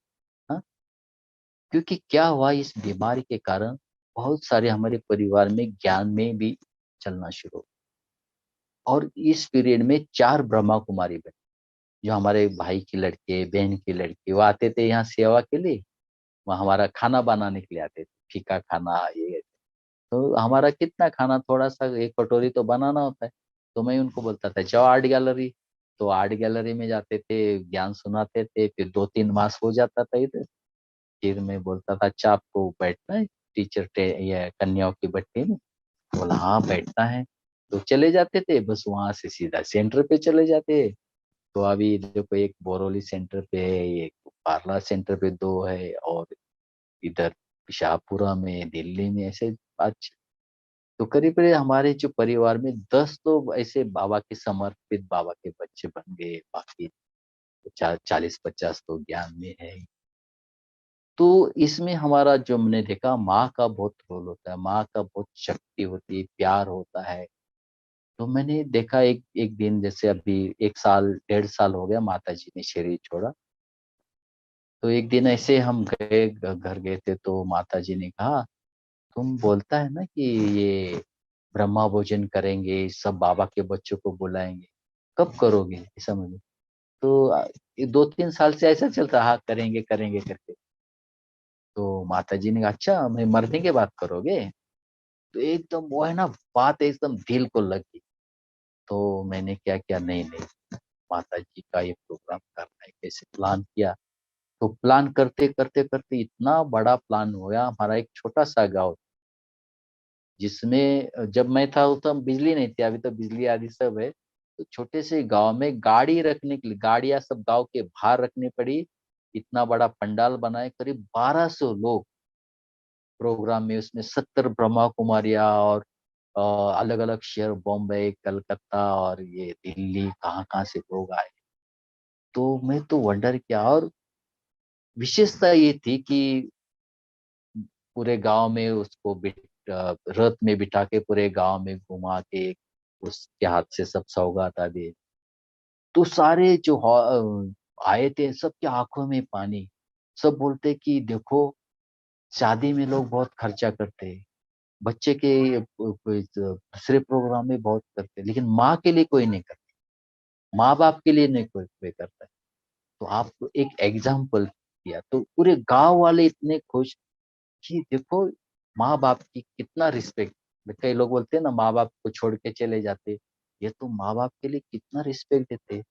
तो आप सभी को भी हमारी एक रिक्वेस्ट है, विनंती है, जो भी हमारे माँ बाप जैसे भी जहाँ भी है, जब तक है, हम उनकी सेवा करना चाहिए, उनको रिस्पेक्ट देना चाहिए, प्यार करना चाहिए। जब तक माँ थी तो मैं रोज उनको मुड़ी के बाद एक फोन करता था, कैसे है माँ, ठीक है। उतने में उसकी बैटरी चार्ज होती, इतने में वो खुश हो जाती थी। कितना लगता है, 50 पैसा, 1 रुपया लगता है कि ज्यादा है ज्यादा। तो जो भी अभी सुन रहे या सुनते रहेंगे, तो वो अपने माँ बाप के प्रति हमारा कर्तव्य है। उन्होंने हमें जन्म दिया, तब जाके हम यहाँ तक पहुंचे हैं।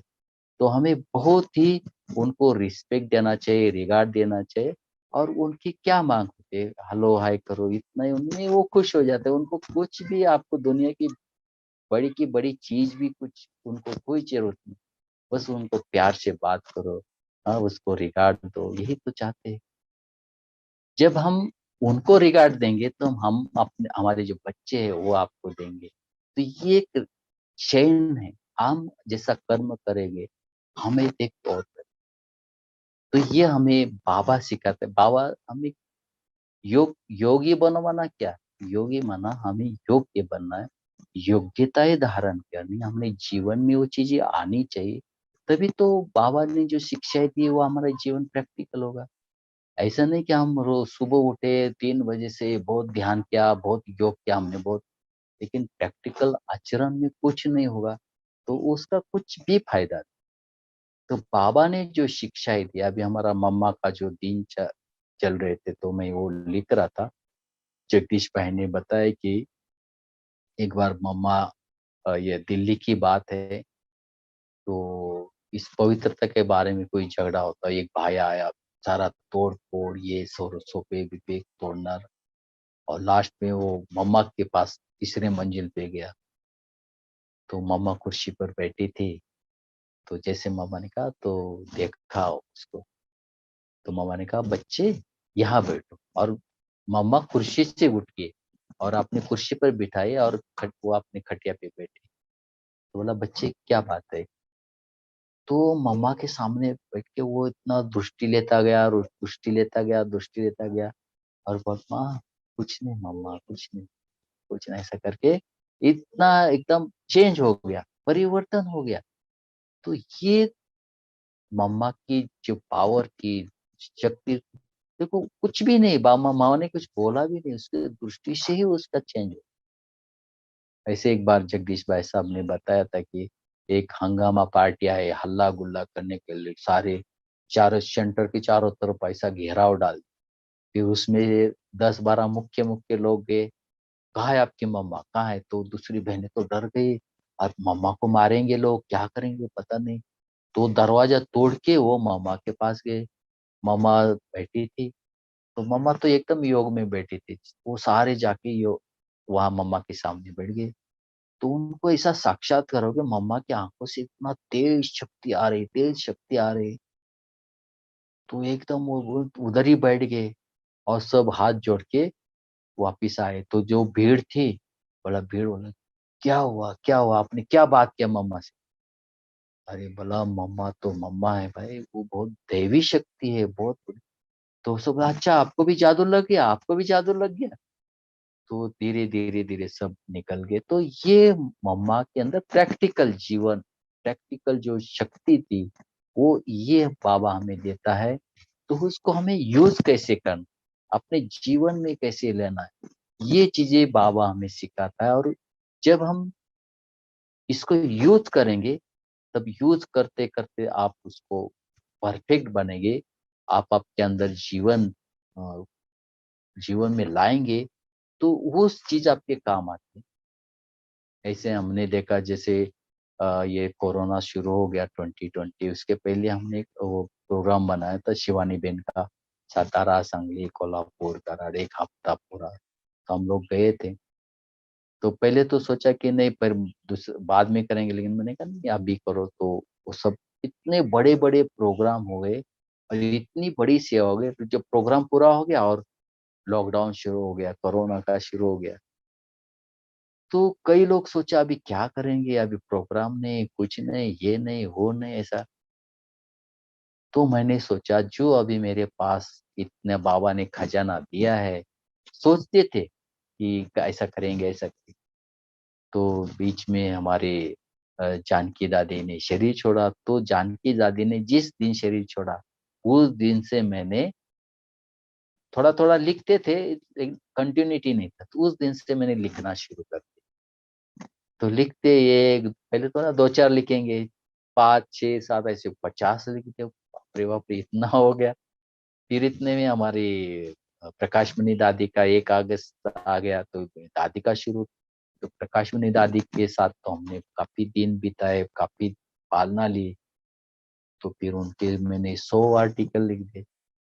फिर गुलजार दादी की बात आई, तो गुलजार दादी का शुरू किया। फिर जगदीश भाई का लिख रहा है, जगदीश भाई का। फिर अभी मम्मा का लिख रहे। तो ऐसे बाबा ने जैसे ना एक संकल्प दिया, शक्ति दिया या पावर दिया, तो धीरे धीरे थोड़ा थोड़ा उनके ऊपर दिखते हैं। तो लोगों को बहुत अच्छा लगता है। तो हमें भी खुशी होती है, इतनी जो ब्लेसिंग मिलती है, इतना प्यार मिलता है, इतना स्नेह मिलता है, तो उससे हमारी शक्ति भी बढ़ जाती है। तो वर्तमान समय तो मैं ज्यादा कुछ तो नहीं करता हूँ, लेकिन जो आपको बताया था ना कि ये जो कैंसर है, अभी तो कम से कम 2008, 9, 10, 11, अभी 20, 21 हो गया। तो 2, 4, 5, 6 साल तो हर साल चेकअप होता था। लेकिन डॉक्टर लोगों ने कहा अभी आपको कुछ जरूरत नहीं है, आप बिल्कुल फिट है। और सचमुच में पहले से मैं अपने को अच्छा महसूस करता हूँ। और मैं वर्तमान समय एक तो प्राणायाम करता हूँ, दूसरा व्हीट ग्रास पीता हूँ। व्हीट का में जो गेहूं का जो जवारा होता है ना, उसका व्हीट ग्रास 1 गिलास, वही नाश्ता होता है हमारा। और 1-1.5 किलोमीटर वॉकिंग करता हूँ, थोड़ा प्राणायाम करता हूँ। बस यही चीजें है, बाकी कोई दवा या आदि कुछ नहीं। और खुश रहने की कोशिश करता हूँ। और जो भी मिलते हैं, जो भी अनुभव, कई लोगों के फोन आते हैं, भी आप कैसे क्या, तो मैं उनको यही समझाता हूँ कि भाई सबसे पहले हमारे मन से जो है ना, मरने का डर होता है, क्या होगा कैसे होगा, वो खत्म करो। क्योंकि मरना तो सबको है, आज नहीं कल मरना है। तो क्या होगा कैसे होगा इसके छोड़ो, मरने से डरना। फिर जो बाबा ने हमें इतनी शिक्षाएं दी है, इतनी सावधानी दी है, वो अपने जीवन में लाओ। और जब तक इस शरीर में है तब तक खुश रहने की कोशिश। मैंने कभी बाबा के ऊपर ब्लेम नहीं किया। बाबा, मैं आपकी रात दिन सेवा करता हूँ, आप मुझे ही कैंसर का सेवा, और लोग मिले नहीं क्या तेरे को, ऐसा कर। जो है मेरा हिसाब किताब मैं स्वीकार किया। स्वीकार करके मैं इससे क्या फायदा लेना है, वो मैंने देखा। बाबा को इतना दिल से थैंक यू करता हूँ। बाबा को ने कहा, बाबा इतने लोग ज्ञान में आए, इतने समर्पित बाप बहने में हो गई। फिर कई बार बाबा ने कहा, बाबा हम टीवी तो देखते थे, लेकिन कभी टीवी में हम आएंगे कभी नहीं सोचा था। लेकिन ये पीस ऑफ माइंड ही टीवी में और अलग अलग चैनल में जाता है, आप लोग सुनते हैं, अच्छा मतलब। तो ये एक बीमारी भी कैसे सेवा का, जैसे मैं मम्मा का दिख रहा था, तो मम्मा की एक शांताबेन बीकानेर की शांताबेन ने लिखा है कि मम्मा बीमार भले कितने भी थी, लेकिन उन्होंने अपनी दिनचर्या चेंज नहीं, अपनी दिनचर्या एकदम उठना, बाबा को याद करना, और अ, रात देर तक जो भी लेटर पत्र व्यवहार जो भी करना वो करना, वो शरीर की बीमारी है। ये हमारा अपनी दिनचर्या है। तो ये मम्मा की विशेषता थी, मम्मा के अंदर वो शक्ति थी। मुझे याद है जगदीश भाई जी, जब पहली बार जब हम मिले, तो एक बार मुरली चल रही थी। तो मुरली में क्या आया कि जगदीश बच्चा बहुत अच्छी सेवा करता है। तो मेरे मतलब बहुत अंदर से आए कि भाई जगदीश भाई से मिलना है, जगदीश भाई से कैसे मिलेंगे कैसे मिलेंगे। तो उस समय जगदीश भाई मधुबन में आए थे, मैं समझता 87-88 की बात होगी, मैं समझता हूँ। तो वो लोग जगदीश भाई बाल भवन में, जो सुदर्शन भवन है उसके सामने एक बाल भवन था छोटा सा, उसमें रहते थे। मैं गया उधर, गया तो लिख रहे थे ऐसे, मैं अपना देख रहा था। तो उनको पता चला कोई आया है करके, तो उन्होंने लिखते लिखते ही ऐसे इशारा किया, आप बैठ जाओ करके। कुर्सी थी उधर, मैं बैठ गया। तो उन्होंने अपना जो टॉपिक था पूरा करके, तो पूछा, अच्छा कैसे आना हुआ, कुछ काम है? मैंने कुछ काम नहीं, बस आपसे मिलना था। आज बाबा ने आपको याद किया था ना, तो मेरा तो दिल किया आपको। अच्छा अच्छा अच्छा, बोलते यहाँ तो सब लोग काम के लिए आए थे, आप तो काम बिना ही आए हो। तो ऐसे वो तो हंसाते थे। तो मैंने कहा, अच्छा कहाँ सेवा करते? तो उस समय मैं रोटी में सेवा करता था। बातचीत होगी, और फिर बोला कि बहुत अच्छा, देखो कितनी अच्छी सेवा मिली, हाथ से काम करो और बुद्धि से बाबा को याद करो। तो मुझे तब से मतलब एक प्रेरणा मिली, अच्छा लगा। नहीं तो पहले कभी कभी होता था ना कि अरे ऑफिस की सेवा अच्छी है, कंप्यूटर कराना, ये करना वो करना, ऐसा लगता था। लेकिन जब उन्होंने प्रेरणा दी कि नहीं, हाथ से काम करो और बुद्धि से बाबा। और मैंने भी देखा या किचन में एक से बढ़कर योगी किचन से ही निकलते हैं। तो ये सचमुच बात है कि आप बस देहाभिमान में इस निकल जाता है, आप आपके कपड़े खराब हो जाते हैं, आप झाड़ू पोछा करते हैं, तो ये इसमें आपका प्रैक्टिकल एग्जाम हो जाती है, उसमें आप पास हो जाते हैं। और साथ में बाबा की याद बहुत आती है, बाबा बुद्धि बुद्धि जो खींचता है बाबा। तो मैंने वो एग्जाम्पल, तो फिर नहीं तो ऐसा था कि क्या खाना खिलाने की कोई सेवा है क्या, क्या कोई ड्यूटी है, ऐसा लगता है ना। तो ऑफिस वाला बहुत अच्छा होता है ऐसा।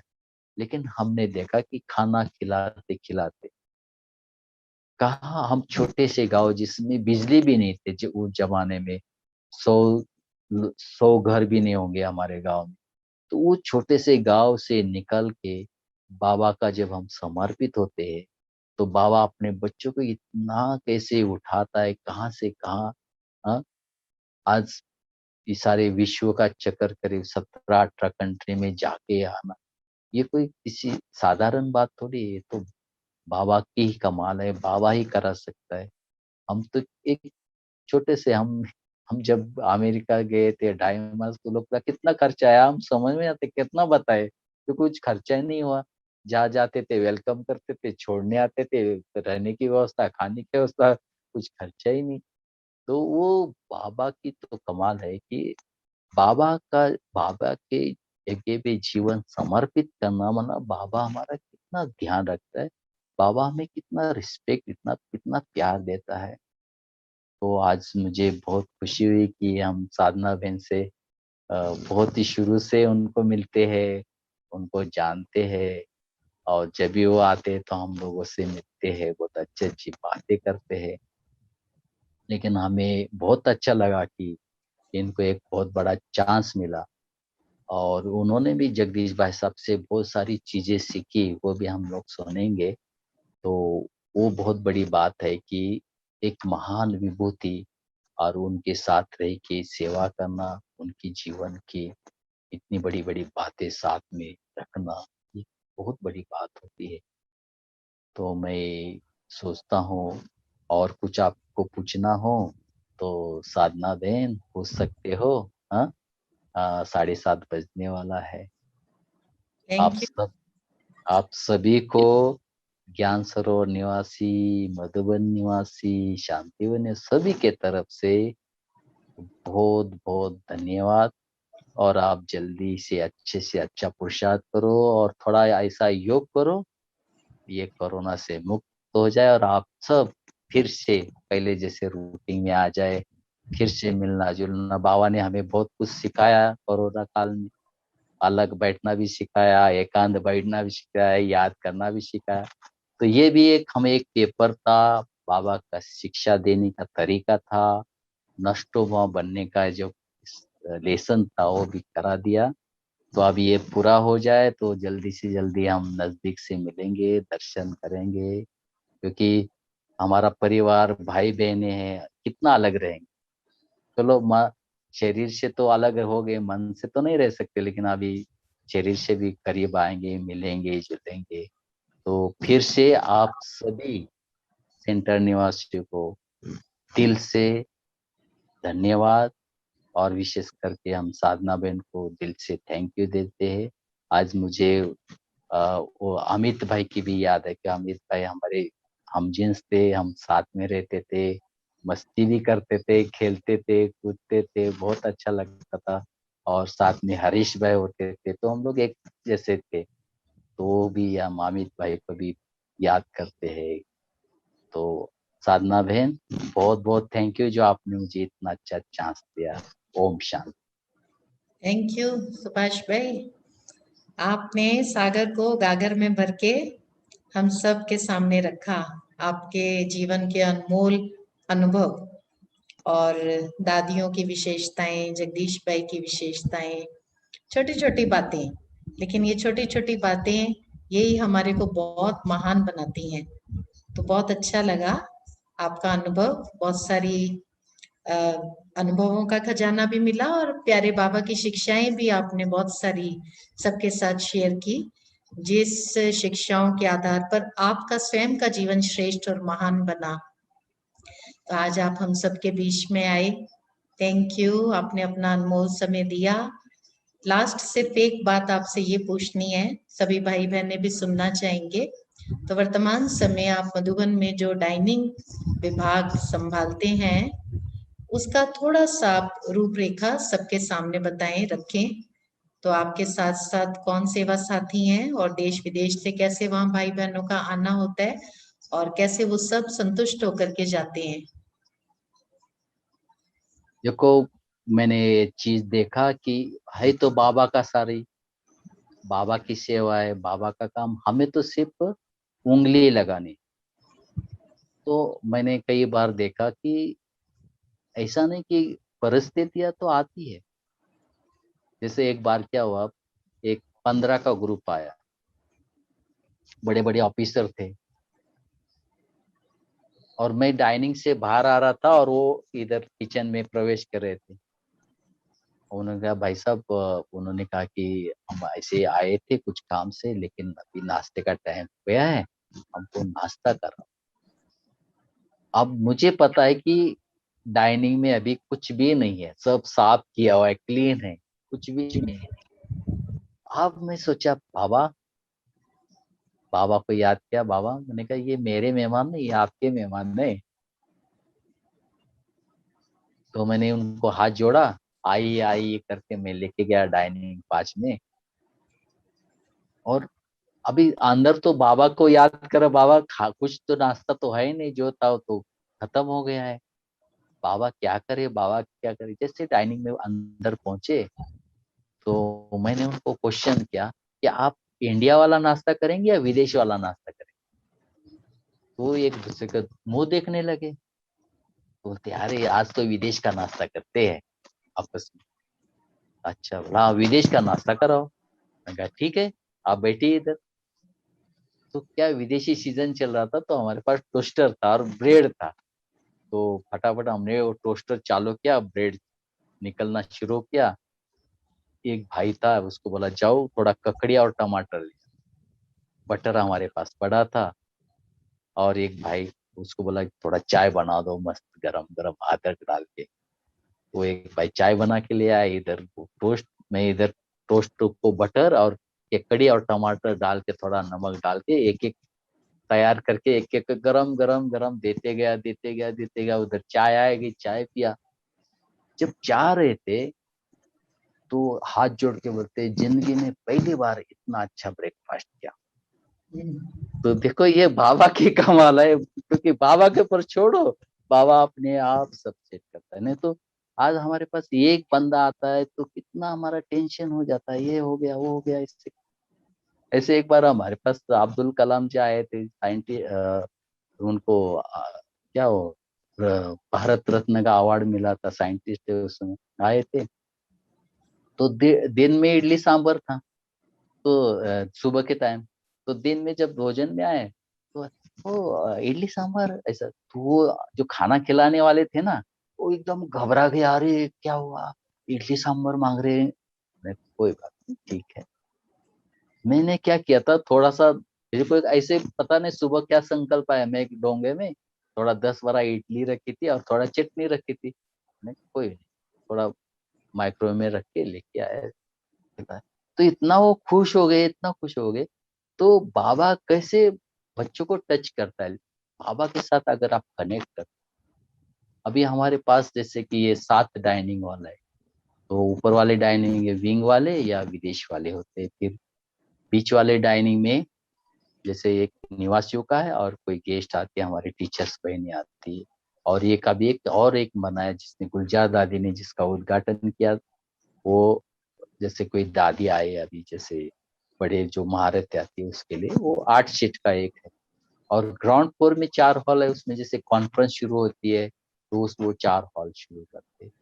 तो इस प्रकार से चलता है। लेकिन ज्ञान सरोवर में जैसे इनर पीस, इनर पावर है, फिर हमारे पीस ऑफ माइंड के प्रोग्राम है। तो ऐसे विदेशी के प्रोग्राम चलते हैं। अब हम विदेशी के साथ यूज टू हो गए, क्योंकि फीका खाना कैसे होता है, सलाद कैसे होता है, ये कैसे, ये सारी चीजें और इजी हो गया, हम लोग सहज भाव से कर लेते हैं। और उनके छोटे मोटे प्रॉब्लम होते हैं इजी, क्योंकि पहले हमें भी पता नहीं। पहले वो लोग बोलते थे जंजीर टी चाहिए, हमें समझ में नहीं आता है जंजीर क्या है, झंझट क्या है, जंजीर क्या है। तो बाद में धीरे वाला जंजीर वरना अदरक वाला पानी होता है, वो अदरक तो सिंपल है ना। फिर कभी बोला ब्लैक टी चाहिए, तो ब्लैक टी कैसे होता है, तो बाद में बता रहे तो कोई नहीं पर। एक बार सूरज भाई को पूछा ये ब्लैक टी कैसे होता है। अरे कुछ नहीं, गर्म पानी में थोड़ा पत्ती डाल दो, हो गया ब्लैक टी। और क्या बनेगा, ये तो बहुत सही बात है। तो ऐसे करते करते हम लोग सीख भी गए। और विदेशी लोग ज्यादातर ब्रेड और बटर खाने वाला, सिंपल चीजें, उनको कुछ लेना देना नहीं होता है, कोई ये चाहिए ये कुछ ऐसी चीज। तो वो लोग एकदम इजी हो जाते हैं और हम लोग भी सहज हो जाते हैं, क्योंकि हम समझ गए कि उनको क्या चाहिए क्या नहीं चाहिए। तो ये लोग सब लोग कई बार आते हैं, या मोहिनी बहन है या कोई, जाओ जाओ सुभाष के पास जाओ और ये प्रोग्राम करना है ऐसे। तो वो आते हैं हमारे पास, तो कहाँ है सुभाष भाई, कहाँ है सुभाष भाई, क्या है कौन सा है? बोले आपको क्या चाहिए? बोला ये चाहिए। मैं ठीक है हम दे देंगे। तो वो जो काम उनको जो चाहिए वो दे देते हैं। बोला वो सुभाष भाई कहाँ है, उनको मिलना है। मैंने कहा वो बाद में मिलेंगे, उससे आपका काम हो गया ना। बाद में जब दोबारा आते हैं मिलते हैं, अच्छा आप सुभाष है हो, ऐसे कभी कभी उनको मजाक, तो उनको अच्छा लगता है, हमें भी अच्छा लगता है। तो ऐसे बहुत सारी चीजें। तो अभी वर्तमान समय हमारे पास सतीश भाई है, जो डाइनिंग में सतीश भाई, एक रामकृष्ण भाई है, एक विक्रम भाई है, हम है, और एक रंगैया भाई है, और हमारे पास एक भाई थे श्रीनिवास भाई, बहुत अच्छे भाई थे, उन्होंने 2-3 साल पहले शरीर छोड़ा। तो ये हमारी एक टीम है। तो जो कभी ऊपर वाले डाइनिंग चालू करना है, कभी नीचे वाले करे, आपस में एडजस्ट करते हैं। और ज्यादा करके आपको पता है, जो ब्रह्मा कुमारी संस्था में जितने भी बड़े वीआईपी है टॉप वाले, वो ज्ञान सरोवर में आते हैं, गवर्नर आते। तो हम इतना यूज हो गया, हमें कभी ऐसा नहीं लगता ये बहुत बड़ा है ना, हमारे पास है ना, बाबा के घर में है ना, इस प्रकार से हम बहुत इजी लेते हैं। और हल्के, कई बार मैंने देखा, मैं डाइनिंग में जब हम उनके साथ खाना खिलाते हैं, तो बातें करते हैं, तो वो वही बातें वहाँ स्टेज पे बताने शुरू करते हैं। एक बार हमारे पास एक बहुत बड़े बिजनेसमैन आए थे। तो आए और उनका स्टेज पे प्रोग्राम था, हमें तो कुछ पता नहीं, मैं जा रहा था कमरे में, इतने बोले अच्छा थोड़ा फीका चाय मिलेगा क्या? तो मैंने कहा अच्छा ठीक है यार। तो मैं फटाफट गया और फीका चाय बना के उनको दिया, मैं कमरे में चला गया। तो वो उस हमारे विंग के प्रोग्राम, बिजनेस विंग के प्रोग्राम के वो चीफ गेस्ट थे। अब जब वो भाषण करने खड़े हो गए, तो बोला सचमुच यहाँ भगवान का वास होता है। मैं सारी दुनिया में घूमता हूँ, कहीं जाता हूँ, लेकिन ऐसा वातावरण और ऐसा व्यवहार। मैंने कहा मैं आज का प्रैक्टिकल उदाहरण बताता हूँ। मैं चाय पीने गया, वो भाई मैं जानता भी नहीं, मुझे चाय फीका दे दिया और चला गया। अब उसको मैं थैंक यू भी नहीं दिया, उसने थैंक यू भी नहीं लिया। तो ये भगवान का ही काम हो सकता है, और किसी का काम। और मैं ये कोशिश करता हूँ कोई भी पद, क्योंकि भोजन है, कब कम होगा ज्यादा होगा, तो हमारा अंदर अवस्था खराब नहीं होनी चाहिए। उसका क्या सोल्यूशन है, क्या करना चाहिए वो करना है। क्या होता है, शांतिवन से अचानक कभी 200 लोग आए, हमको चाय चाहिए, कभी बोलेंगे 50 लोग है भोजन चाहिए। तो हम अच्छा अच्छा ठीक है, हमें पास कुछ भी नहीं होता, तो अच्छा कोई बात नहीं, अभी आप थोड़ा आर्ट गैलरी होके आ जाओ, आर्ट गैलरी देख के आओ, फिर हम फोन करेंगे। फिर तब तक यहाँ के निवासी लोग खा लेते, फिर देखते क्या कम है, क्या तो जो कम है थोड़ा बना देते, तो फिर उसके बाद खिला देते। तो चल हो जाता है, एडजस्ट हो जाता है। तो कोशिश करते कि ये भी बाबा के बच्चे ही कहाँ जाए, इस इनको भी बाबा के घर में प्रसाद मिलना चाहिए। और अगर आपकी पॉजिटिव थिंकिंग है, अगर आपकी देने की भावना है, तो हो जाता है। सिर्फ आपका व्यवहार तरीका, क्यों आए कैसे आए, अभी आपने प्रोग्राम नहीं दिया फलाना है, वो आप पहले तो उनको वो खिलाओ, फिर उसका लीडर है उसको प्यार से समझाओ, जब दोबारा आते तो थोड़ा फोन किया करो, तो बात की बात है। अभी तो हमें देना है ना उनको कैसे भी कर। तो ये बहुत इजीली सारा चलता है। बाबा बैठा है, क्योंकि हमारा, हम तो घर से कुछ लाया ही नहीं, जो कुछ बाबा का है थोड़ा सा एडजस्ट करके देना होता है। और थोड़ा सा नजर रखते हैं, भाई दाल कम है तो थोड़ा पहले से किचन वालों को बोल देते भाई थोड़ा सा 2 बाल्टी दाल बनाओ, 1 बाल्टी दाल बनाओ, बन जाता है। तो वो थोड़ा मैनेज करना होता है, और कुछ। बस थैंक यू। तो, मधुबन घर में इतने सारे डिपार्टमेंट्स हैं, और आज हमने शुरुआत की है आपसे। हमने डाइनिंग पेट डिपार्टमेंट के बारे में पेट आपने पूजा, सुनाया। पेट पूजा अब से शुरुआत की है। जी, बाबा कहते हैं ना कि मधुबन में दो ही काम है, क्लास और ग्लास, हम्म, भजन और भोजन। तो मधुबन की सब महिमा करते हैं ब्रह्मा भोजन की। तो आज सभी को आपने बहुत संतुष्ट किया है। एक एक बात सुना था, एक बार टाइम्स ऑफ इंडिया के कुछ एडिटर आए थे, वो बैठे थे, आराम से बैठे थे, तो मैं क्या कर रहा था, ग्लास इकट्ठा कर रहा था डाइनिंग में, वो कोई चाय वाय छोड़ के जाते हैं ना वहाँ नीचे ग्राउंड फ्लोर में ऐसे। तो उन्होंने कहा कि हम यहाँ के मैनेजर से मिल सकते हैं क्या? मैंने कुछ काम है। तो नहीं, उनसे मिलना है क्योंकि यहाँ देखो कितनी अच्छी व्यवस्था है, ये सारा शांति से सब काम होता है, कौन इतना ये करता है। तो बोला आप बात करिए। बोलता हम ही ध्यान रखते हैं इधर का। अच्छा आप ध्यान करते और आप ये जूठे गिलास उठाते? मैंने कहा देखो ये जूठे गिलास नहीं है, ये एक एक गिलास हमको पद्मों की कमाई कराता है, क्योंकि ये भगवान की सेवा है, ये भगवान की सेवा करते हैं, हमारा कुछ थोड़ी है। वो बोलते अच्छा हम भी कर सकते हैं। मैंने कहा वो तो आपकी मर्जी, आप तो हमारे मेहमान हैं, लेकिन करेंगे तो आपको इसका फल मिलेगा। तो देखो कितनी बड़ी सेवा होती, फिर उसके बाद वो कितने लोगों को बताया होगा ज्ञान वहाँ कैसे होता है क्या होता है। तो वो बात अलग होती है, लेकिन ये प्रैक्टिकल बातें ये बहुत काम आती है और बहुत बड़ी सीख करके लोग जाते हैं इन चीजों को। ओम शांति।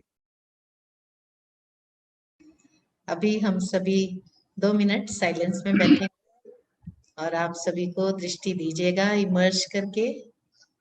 जी जी। मैं जब कैंसर के समय जो मैं अभ्यास करता था, वो सभी बीमारी में काम आता है। तो आप भी ये सभी लोग अभ्यास करना कि सिंपल है, ये हमारे ऊपर शिव बाबा है ऊपर, और उसकी किरणें मेरे ऊपर आ रही है। और यहाँ पहले सिर पे धीरे धीरे धीरे पूरा ब्रेन, आँख, कान, फिर पूरा शरीर, और पूरा शरीर ब्लू वायलेट का बना हुआ है। और पूरे शरीर के अंदर जो भी नेगेटिव एनर्जी है वो खत्म हो रही है। और जो भी जर्म्स है किसी भी बीमारी के, वो जल के खत्म हो रहे।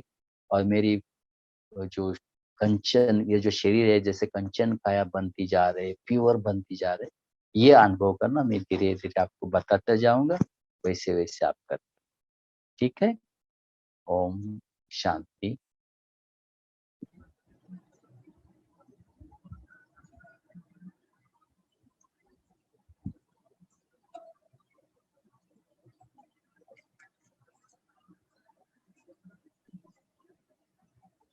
शिव बाबा मेरे ऊपर एकदम लाइट के स्वरूप में है, और बाबा से ब्लू वायलेट किरणें निकल के मेरे सिर पे धीरे धीरे ब्रेन, आंखें, नाक, कान, पूरा ब्लू वायलेट होता जा रहा है। धीरे धीरे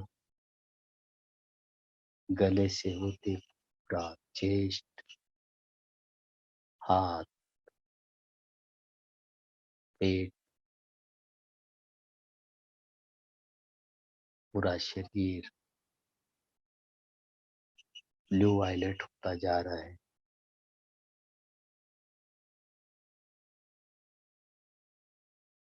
सिर से लेके पैर के नाखून तक शरीर बदल गया है।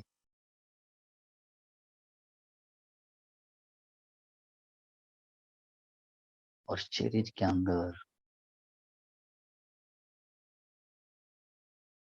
कोई भी जो रोग के जर्म्स है वो भस्म होते जा रहे।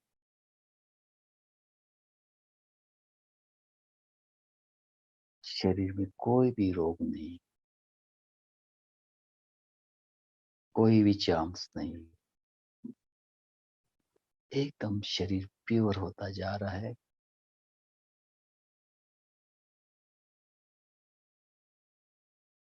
अब मेरे आत्मा में भी बाबा पूरा पावर भरता जा रहे। आत्मा भी शक्तिशाली।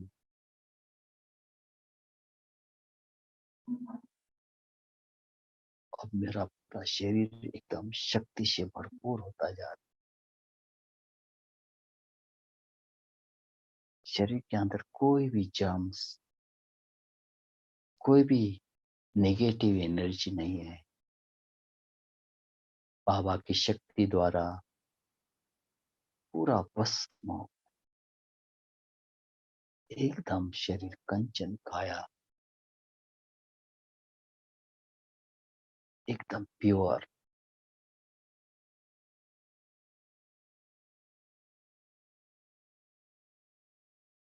बाबा इसको एकदम शक्तिशाली बनाता जा रहा है।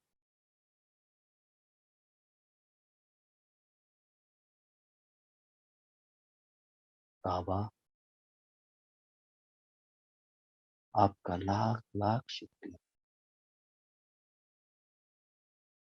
आपने मेरी पूरी काया एकदम कंचन जैसी बना दिया, एकदम पवित्र बना दिया, एकदम शक्तिशाली। बाबा आपका दिल से शुक्रिया, शुक्रिया बाबा, शुक्रिया। आपने हमें अपना बना दिया।